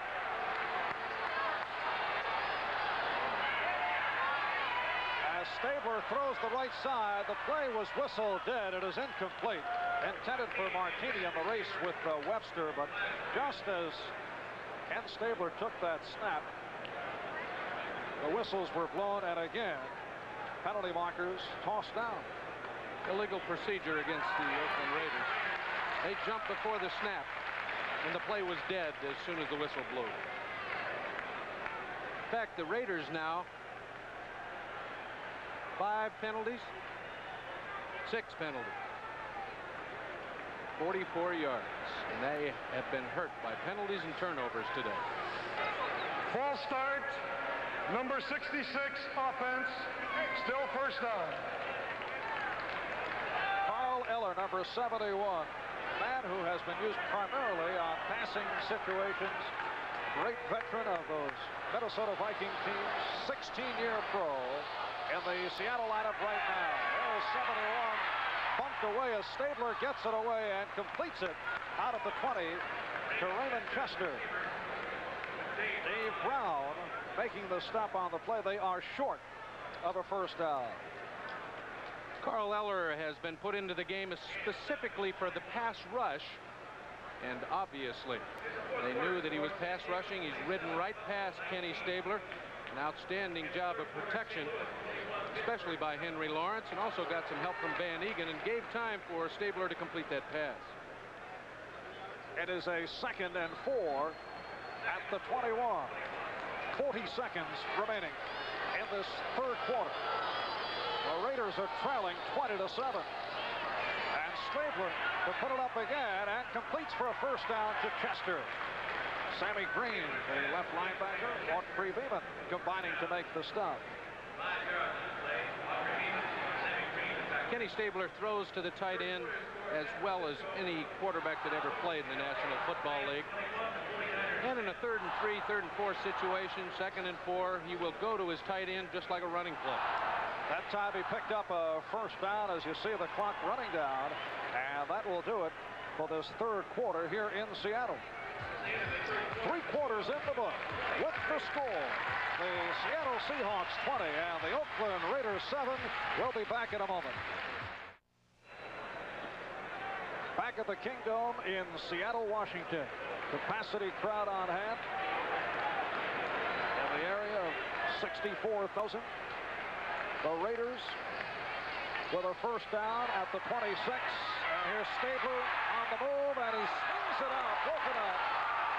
And a penalty marker down as Dave Casper was hit by 3 Seahawks. Autry Beeman, number 27, looked to be the man who hit him most severely, and we will have an interference call.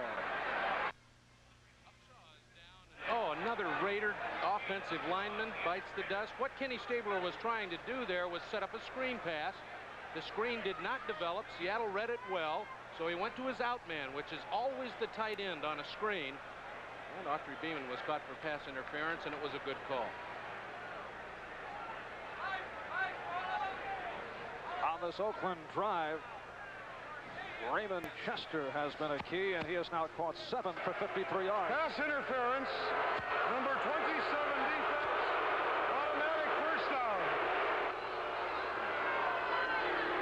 As you would expect, not particularly well received here at the Kingdome. Again, Kenny Stabler trying to set up the screen.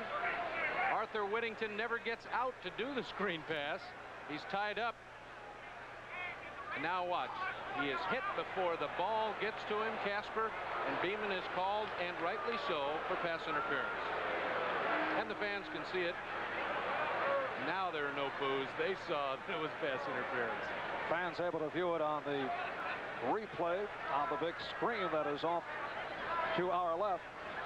While they continue to tend to Gene Upshaw, we're going to pause with 14:54 left in the fourth quarter and Seattle in front. Radio Shack has slashed the price on one of our top-of-the-line stereo systems. Right now, save $310 on this impressive realistic hi-fi. You get this quality AM/FM stereo receiver, a pair of realistic tower speakers, and this precision belt drive turntable, all for only $579. A great entertainment bargain and a beautiful addition to your home. The sale price realistic stereo system, just $579, only at Radio Shack, a Tandy company. All mufflers are not created equal. Take a Walker muffler. Over the years, it helps your engine run efficiently, which means it helps you get the most for your gasoline dollars. Why? Because it's been engineered specifically for your car. That's why I put on Walker. A Walker exhaust system helps your car perform at its best, so you can get the most for your gasoline dollars. Just look for the Walker sign at service stations and garages everywhere. Right off the draw on 1st and 10 from the 31-yard line. Arthur Whittington just picked up the yard, stopped by Sammy Green, so it is a 2nd and 9 at the 32. 5 defensive backs for Seattle in the nickel defense, and Stabler looks to throw it. He guns it down for Branch, and a great catch by Cliff.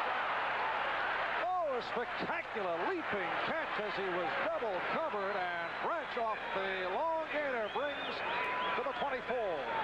And Cliff Branch all day has been the deep receiver. Kenny Stabler gets time on this pass play. And again, he lays it right on the button against double coverage. Kerry Justin, the 5th back in. Dave Brown thought he had the ball, but an outstanding job of concentration by the speedy Branch. The Raiders are right back in it. Another look. This time from the end zone, and you'll see the concentration by Branch. He watched it right into his hands, took it right away from Dave Brown. 44-yard pass play. Branch has caught 5 for 130 yards. Here's Stabler going for the end zone to the tight end. No! Casper not able to hold on. He had it, and as he made contact with the ground, he lost it. Casper, again, another study in concentration by a receiver. Stabler had him wide open on the crossing pattern against the zone defense. And the hard ground. Played the best defensive back. Right there, the ball slips out of his hands. Couldn't hold on. Must have control of the football when you come down, no matter whether it's in the end zone or short of it. You have to have control of the ball before they'll give you 6 points. It is a 2nd and 10 at the 24. We're early 4th quarter. The Raiders in possession, trailing 20-7 as Van Egan takes the left side and is run out of bounds at the 19. Kerry Justin, the left cornerback. Again, the weak side fullback running play that the Raiders are so famous for. And now watch, Kerry Justin, the 5th back in again. Van Egan shifts the ball so he can use the straight arm. You don't see it very often in the NFL anymore. And he got 4 extra yards because of the stiff arm on Justin. Good camera work. I love it. It is a 3rd and 5 at the 19-yard line. Defensively, it is Price, Hardy, Tuyas, Sissoko, and Gregory up front. Seattle goes with the extra defensive back. That is Kerry Justin. Stabler throws for the end zone for Martini, and it's batted away. Rich Martini, well covered by Cornell Webster. And we have talked about Cornell Webster before. What an athlete. Martini had him beat deep on the corner route. Stabler saw it, but Webster was able to gather himself and make an outstanding play. That was a touchdown to Martini if it hadn't have been for Cornell Webster, 38. It is now a 4th and 5 and a field goal attempt upcoming for Jim Breach, first-year pro out of the University of California. He is 2 for 4 on the year. From 50 yards out earlier, he hit the crossbar. This one is good. It is a a 41-yard field goal for Breach. And the Raiders are now trailing by the score of 20-10.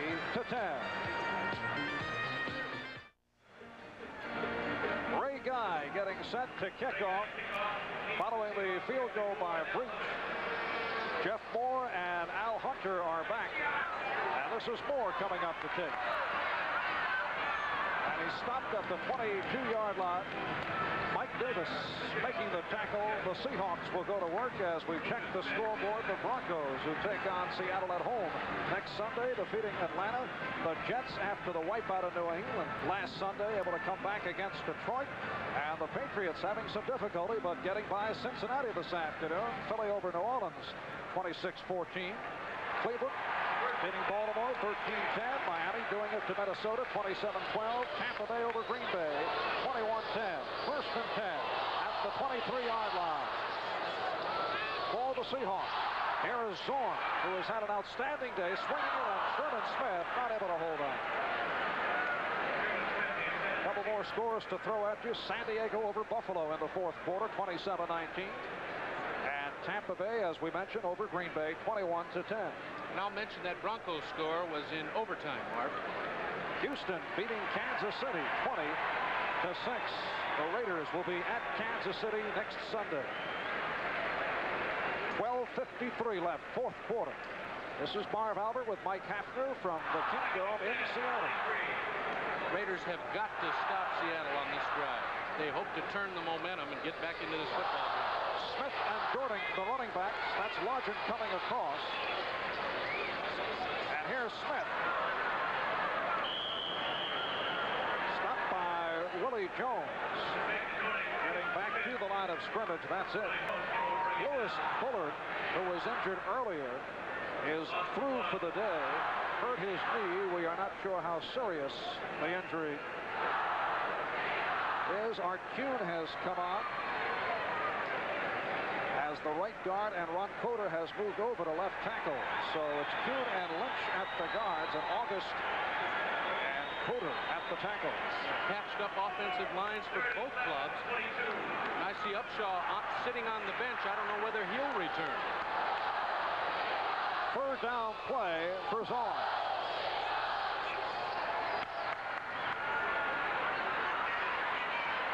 Here's Zorn throwing on the run, looking for McCullum, and it is off the mark. It was out of bounds.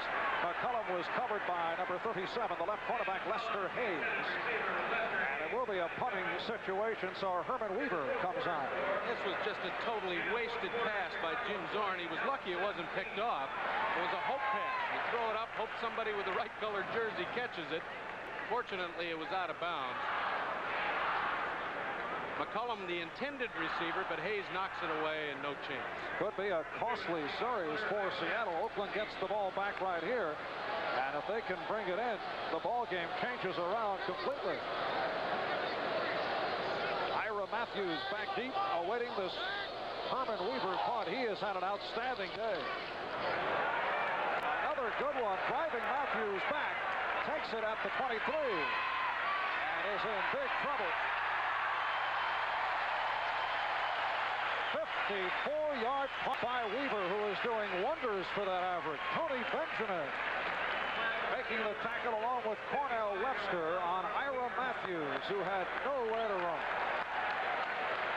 A reminder tonight on NBC, Bob Hope on the Road to China. 3-hour special featuring Crystal Gale, Shields and Yarnell, and Big Bird. It was recorded entirely in the People's Republic of China. That is tonight, 8 o'clock Pacific time, here on NBC. And I saw some of the previews on the Johnny Carson show, and it ought to be funny, and Bob Hope's always good. You stay up that late, Mike? Certainly. First down at the 24-yard line. Montreal Expos, St. Louis Cardinals tied at 1 in the second game. Expos lost the first. They're in the 7th inning, tied at 1-1. Oakland Raiders First down at the 24. Stabler throwing again and is able to complete for a first down. Rich Martini stopped by Terry Beeson, the middle linebacker. And except for that one drop where Martini had daylight in front of him, he's had a good afternoon. And the Raiders are happy because Gene Upshaw is back at the starting left guard spot, and that'll help in their drive to get back in this game. Upshaw and Medlin at the guards. Lawrence and Sylvester at the tackles. Dalby the center. First down for Stabler and the Raiders at the 37. Stabler throws sideline and completes to Chester. Chester pushed out by Michael Jackson, right side linebacker. So Stabler is 20 for 32. Stabler now putting a lot of pressure on the Seahawk defense, especially the two young tackles, Hardy and Tuiasosopo, because they know he's going to throw, and they've got to come after him and get him. That was the 8th reception by Raymond Chester. Pickup of 4, 2nd and 6 at the 41. Running backs are split. Van Egan, the blocker now, as Stabler is in trouble, and let's see what they call him. Penalty marker down. Looked to be an incomplete pass because that arm did cock and he did follow through. Again, tremendous pressure put on by the Seahawks. I mentioned the two young tackles, the number 1 draft choice, Tuiasosopo and Hardy. We'll find out what that flag's for. Pressure causes holding every time. It's amazing. A man the size of Tuiasosopo with what great speed he has. The outside pass rush on the game's a twist with Gregory. And he'll come around. Stabler finds his receiver not open, tries to pull it down. There's the big guy. Stabler's arm was going forward, so it was incomplete, but the holding penalty will take the Raiders back. Tuiasosopo goes 6'3", 252 pounds. And can break 5 flat in the 40, which is awful quick. Number 1 draft pick of Seattle out of UCLA.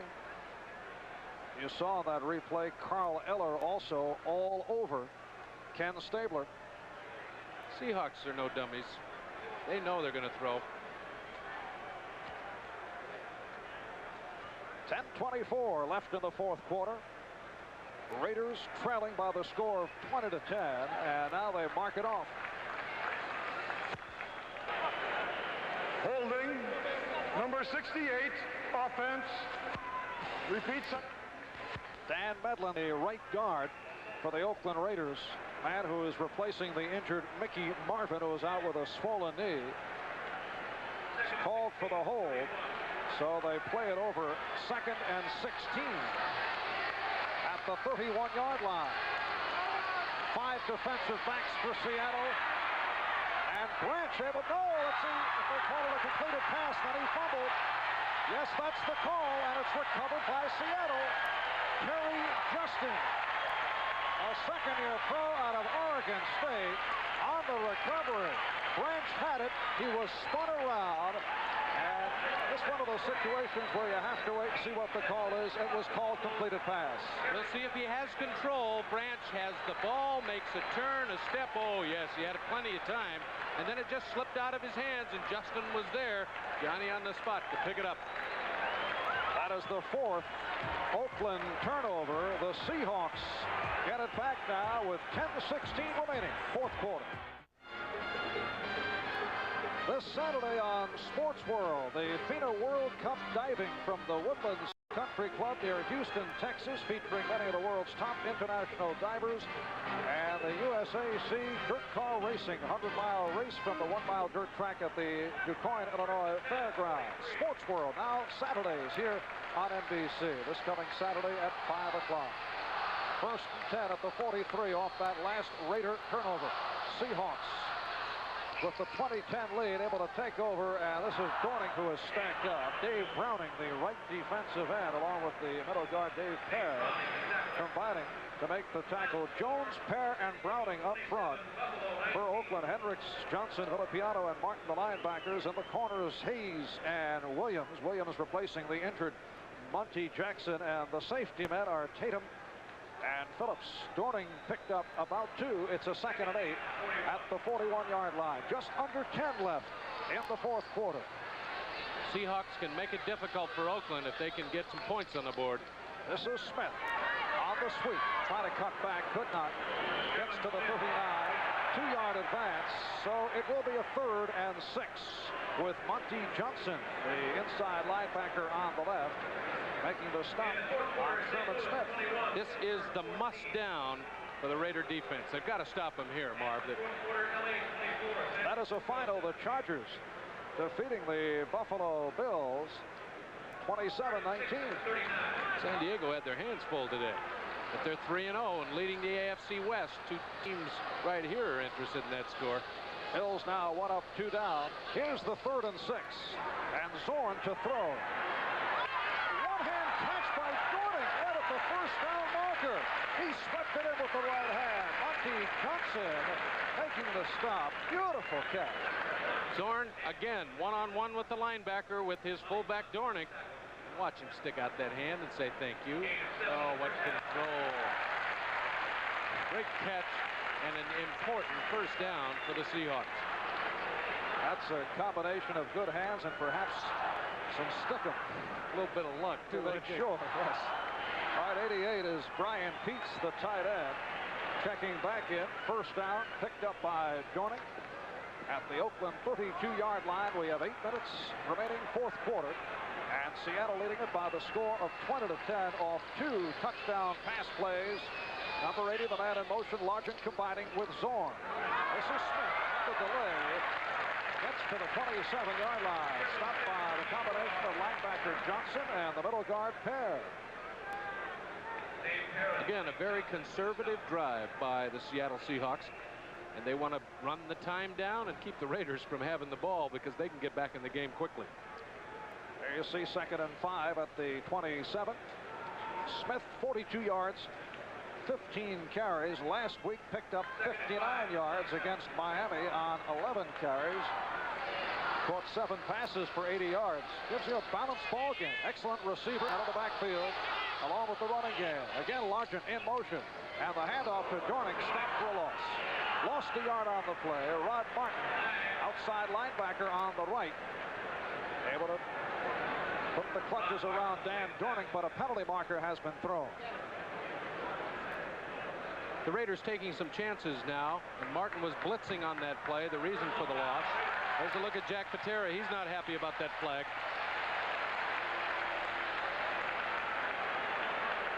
Or is he? No, he should be. It's a personal foul. He's just not giving us the expression. He's and it's on the Raiders. He is happy.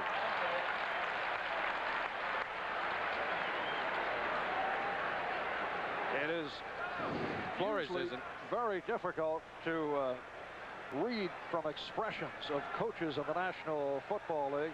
You can take a look at a guy, you don't know if he's winning or losing. But this one is against Oakland. Could be a crushing penalty. Personal foul, unnecessary roughness, number 45 on the defense. It is Henry Williams, the rookie quarterback out of San Diego State, who is called for the personal foul in Seattle. Now with a first down at the 14-yard line. We got another 15-yard penalty for something that was said. Well, they've tacked another on.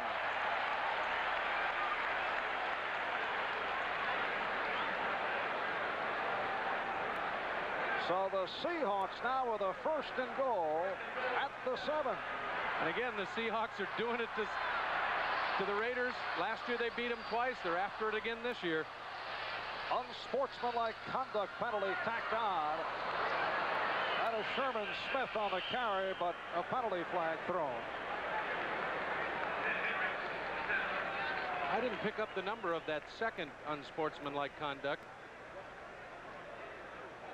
We'll try to get it. Henry Williams, the cornerback, is the one that was called.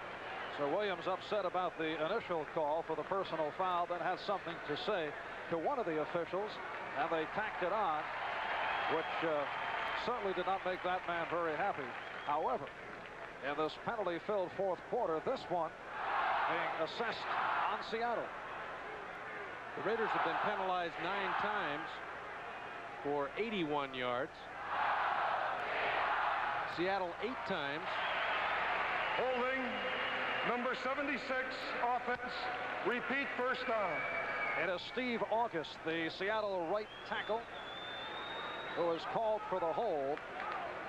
So it is a 1st and goal coming from the 17-yard line. 1st and goal, 17.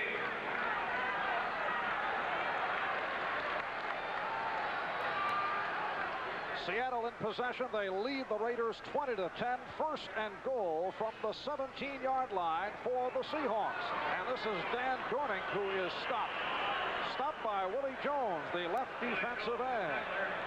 Marv Albert with Mike Hafner from the Kingdome in Seattle. It has been a splendid afternoon for Seattle quarterback Jim Zorn, coming off the disappointing start over the first 2 games. He has hooked up twice with Steve Largent, and hit Largent particularly in this 3rd quarter with a spectacular catch made by Largent. Mike, we take another look. Steve Largent, 71 catches last year, and you will see why. He is one of the premier receivers in the National Football League. Up over the top of Lester Hayes, he bounces in the end zone for a score. He's one of the best. Back live, 2nd and goal from the 16. And this is Largent again inside the 5. Stopped by the right quarterback, Henry Williams.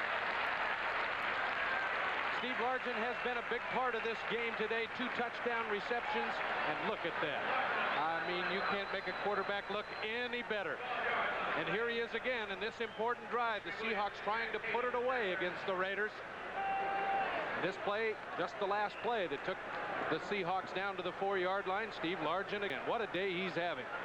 It is 1st and goal now for the Seahawks down at the 4-yard line. We have 5:50 left in the 4th quarter.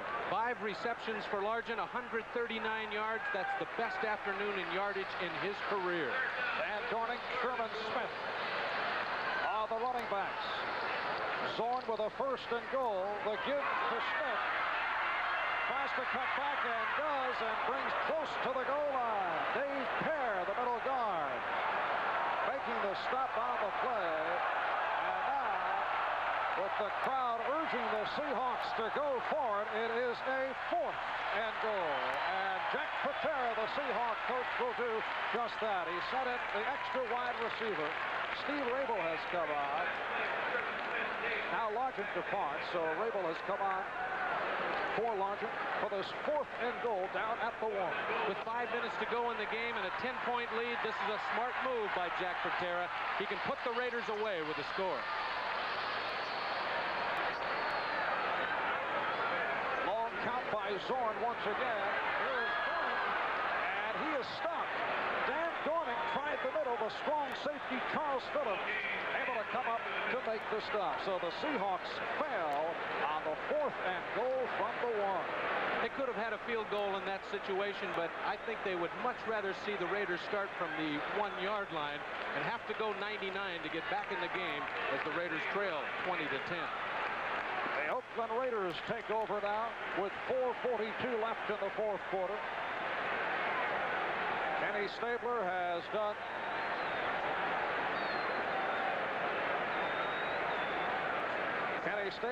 done quite a bit of throwing here this afternoon, and we are going to see more of that now. 1st and 10 from the 1. By Whittington looking to bring it out. Michael Jackson, right side linebacker, making the stop on the play. Stabler thus far is 22 for 34 for 301 yards. So he has now thrown for 300 yards or more 6 times in his career. He's one of the premier quarterbacks in the NFL, and that play by Whittington is exactly what you want in that situation on your own 1. You want a big gain to give yourself some room and try and get back in the football game. It is a 2nd and 1 at the 10. Now the 1st down and more picked up by Van Egan. John Harris, the free safety, making the stop on Mark Van Egan. 3:55 left in the 4th quarter. Stabler's got to put it up now. He's got the room with 3:49 left in the game. Trailing by 10, he's got to get on the board fast with anything. A look at the statistics of Ken Stabler. 305 yards now, but 2 interceptions in there. Here's Stabler unleashing. He's got the first down, completing to Cliff Branch. Autry Newman there to make the stop, and it's a first down for the Raiders at their 34-yard line. Again, the Seahawks are not going to let anyone get deep, especially with the speed of Cliff Branch. So the place that's open underneath the coverage, Branch wide open. Seahawks will give that pass up. They don't want any scoring passes. Martini to the right and Branch slot right. Stabler goes left and completes to Chester for another Oakland first down. Dave Brown, the right cornerback, makes the stop. Clock continues to run. Oakland has its 3 timeouts. We now have 2:45 left. And again, the Raiders to the line of scrimmage in a hurry. Martini right. Branch also off to the right side. Van Egan and Whittington are the running backs. And Stabler looking right. Bullets one, and it is completed to Martini. We'll have to wait and see where they mark the football. It is another first down. It was covered by Webster, who pushed him back the other way. Raiders again quickly to the line. Stabler, a smart quarterback. He's taken what they give him, and he's got to get down the field. Now he's going to call timeout. Nope, not yet. After this play, though, he's signaled his players.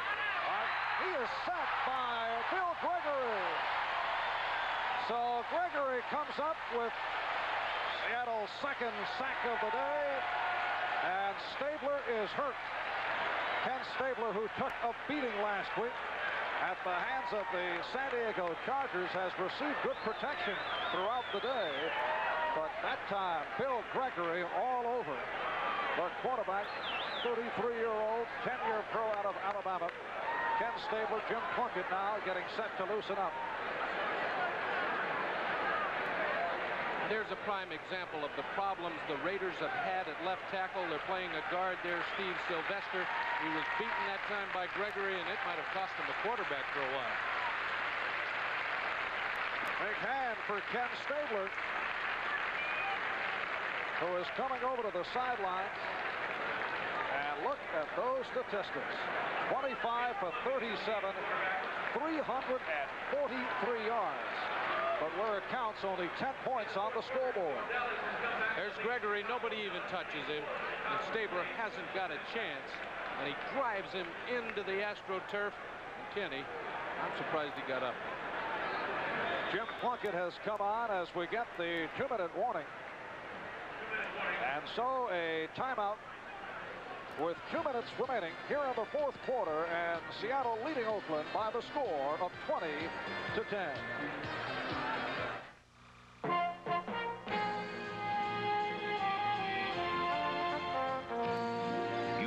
To fly before the wind, harnessed to a wildcat, suspended above the waves like the man on the flying trapeze, straining to get every ounce out of her, and moving so fast the mast begins to sing, leaving the rest of the world behind. So you go for it, making the most of now, from the life you live to the beer you drink.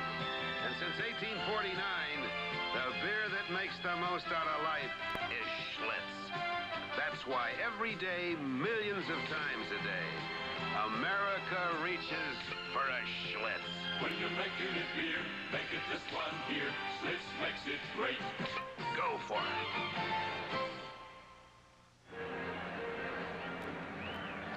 Two minutes remaining in the fourth quarter. And Jim Plunkett, who was 3 for 7 last Sunday against the San Diego Chargers, has come on replacing Ken Stabler, who was hit hard and obviously hurting off that last sack by Bill Gregory. Now there is Stabler over at the Oakland bench. Plunkett, the 9-year pro out of Stanford, 31 years old, former New England Patriot, former San Francisco 49er. Here's Plunkett to throw, first down. Plunkett able to get it away, and it is nearly intercepted. 57 is Peter Cronin. Art Whittington, the intended receiver, and that ball was thrown off the mark. Kenny Stabler up off the bench. Will he return? I think he wants to go back in. He's asking to head coach Tom Flores right now if he can get back in the game. It is a 3rd and 20 coming from the 47-yard line of Oakland. Plunkett will remain in there. And at 54, left 4th quarter.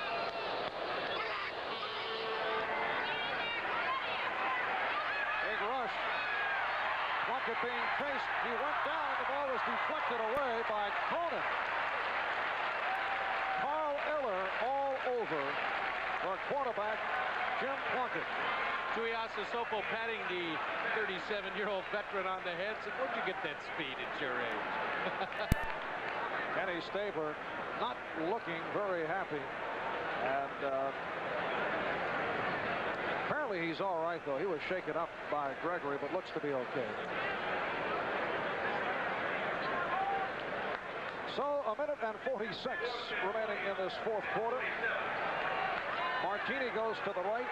Branch slot right. It is a 4th down situation. Raiders obviously just going to hang on to the football and try to pick up the 1st down with the long gainer here.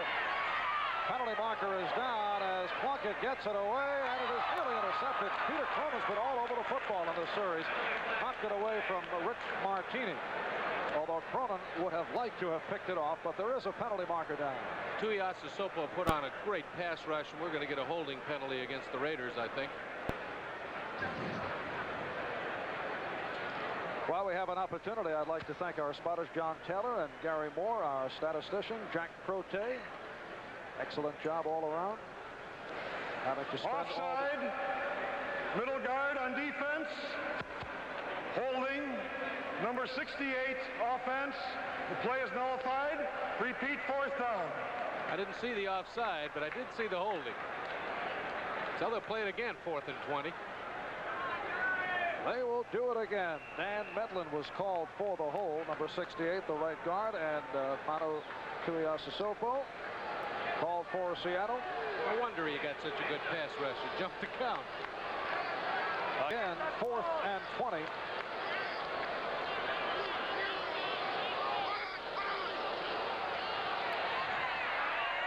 Plunkett this time to his right, looking for a receiver, being chased, and just flings it underhand, and it's caught by Dave Casper. Unbelievable. Oh, I don't believe that. He looked like a softball pitcher. Crowd with a very strange reaction, not sure as to what they just saw. Let's get another look. Jim Plunkett under tremendous pressure. Gregory. Then he's chased out of the pocket.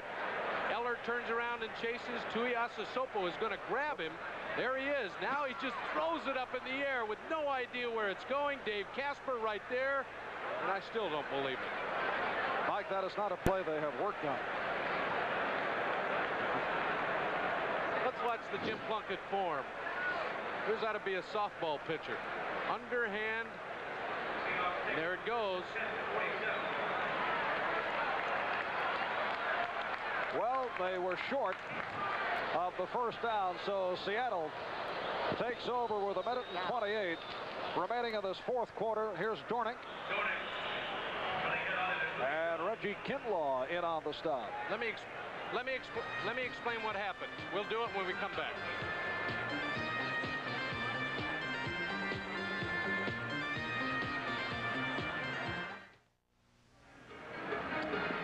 Mike, a moment ago we saw that bizarre underhand pass by Jim Plunkett, and apparently they have ruled it not a completion. It's the new rule in the National Football League to protect the quarterback. The referee felt that Tuiasa Sopo had control of Jim Plunkett, blew the whistle, the ball was dead there, it's considered a sack, and no forward pass. Good example of the new rule. It was a 4th down play, so therefore the Seahawks took over. They now are 2nd and 10 at the 47-yard line. Here's Dornick looking to go wide, try to cut, in trouble, down he goes. A reminder, there will not be a post-game show because of the length of this game, so we will try and duck in scores as we wrap up here with a minute and 14 remaining in the 4th quarter. Denver over Atlanta, that in overtime, 20-17. Jim Turner a field goal. Jets beating Detroit, bouncing back from last week. We'll continue the scoreboard rundown in a moment. Another timeout has been called, so we'll be back after this.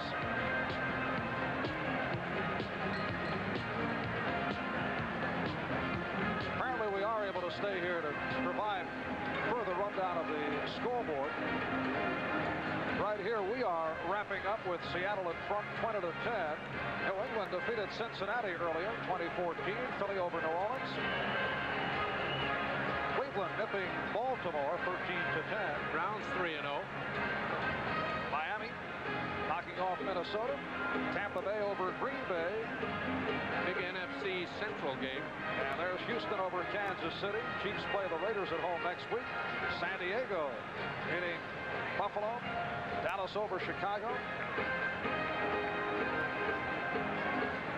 And we're back to resume action here with 1:14 remaining in this fourth quarter. This time it is Sherman Smith trying the middle to the 45. Rod Martin, outside linebacker on the right, making the stop, and a timeout called by Oakland. And right here, we'll pause back after these messages. One's too strong, one's too light, one's just wrong, one's not quite. It's no fun until you find the one that hits you just right. Menin Skin Bracers got the nice, clean smell you're looking for in an aftershave. Skin Bracers got those skin tighteners and chin chillers that really wake you up, and there's nothing heavy-handed about it. Thanks. I needed that. Skin Bracer hits you just right. Hey, how was the monster that ate Tokyo? It made me scared. It made me hungry. Then you're going for a burger? Have you seen the price of burgers lately? We're going to Kentucky Fried Chicken. At the Colonel's, I know we always get fresh quality chicken. Now, this is a good meal at a price that makes good sense. Right, son? Right. It's so nice, nice to feel. So good about a meal. So good about Kentucky Fried Chicken.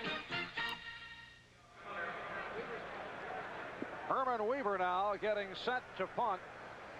And it is an 11-man rush. Weaver's going to throw. Herman Weaver able to complete to Cornell Webster.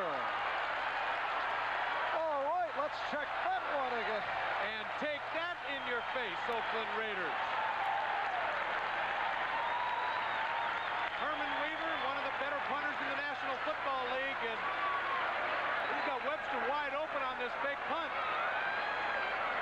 Webster almost all the way. The back judge will count it as down. It was not a fumble. The Seahawks have the ball inside the 5-yard line. Lester Hayes able to catch Weaver. First and goal at the 5. This has been an outstanding season for punters completing passes. Dave Jennings of the New York Giants was able to get one off a couple of weeks ago. There's a happy Herman Weaver. Punters always are trying to prove that they can do more. That's one that Herman will be talking about. Look at that smile on his face. And I'll tell you, the Raiders will remember that play when the Seahawks go back to Oakland.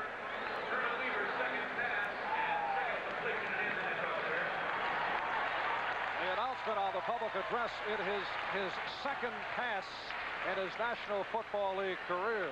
And the Steelers, with 49 seconds left in the fourth quarter, have taken a lead on St. Louis 24-21.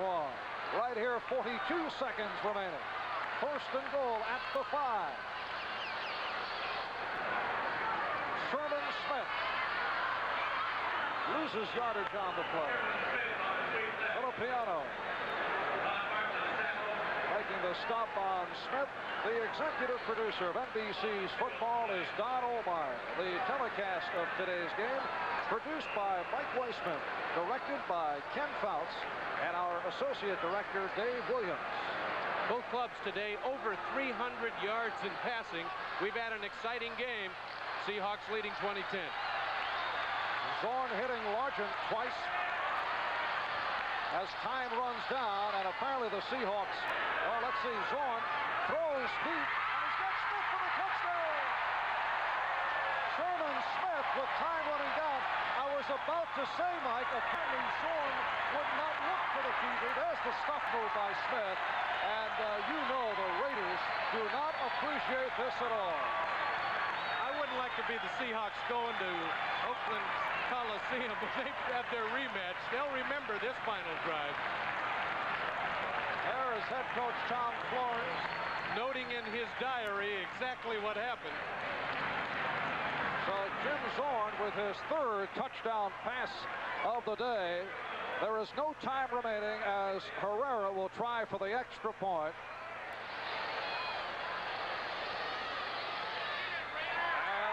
Puts it through, so the Seattle Seahawks have defeated the Oakland Raiders by the score of 27-10, and the Seahawks win their first of the year.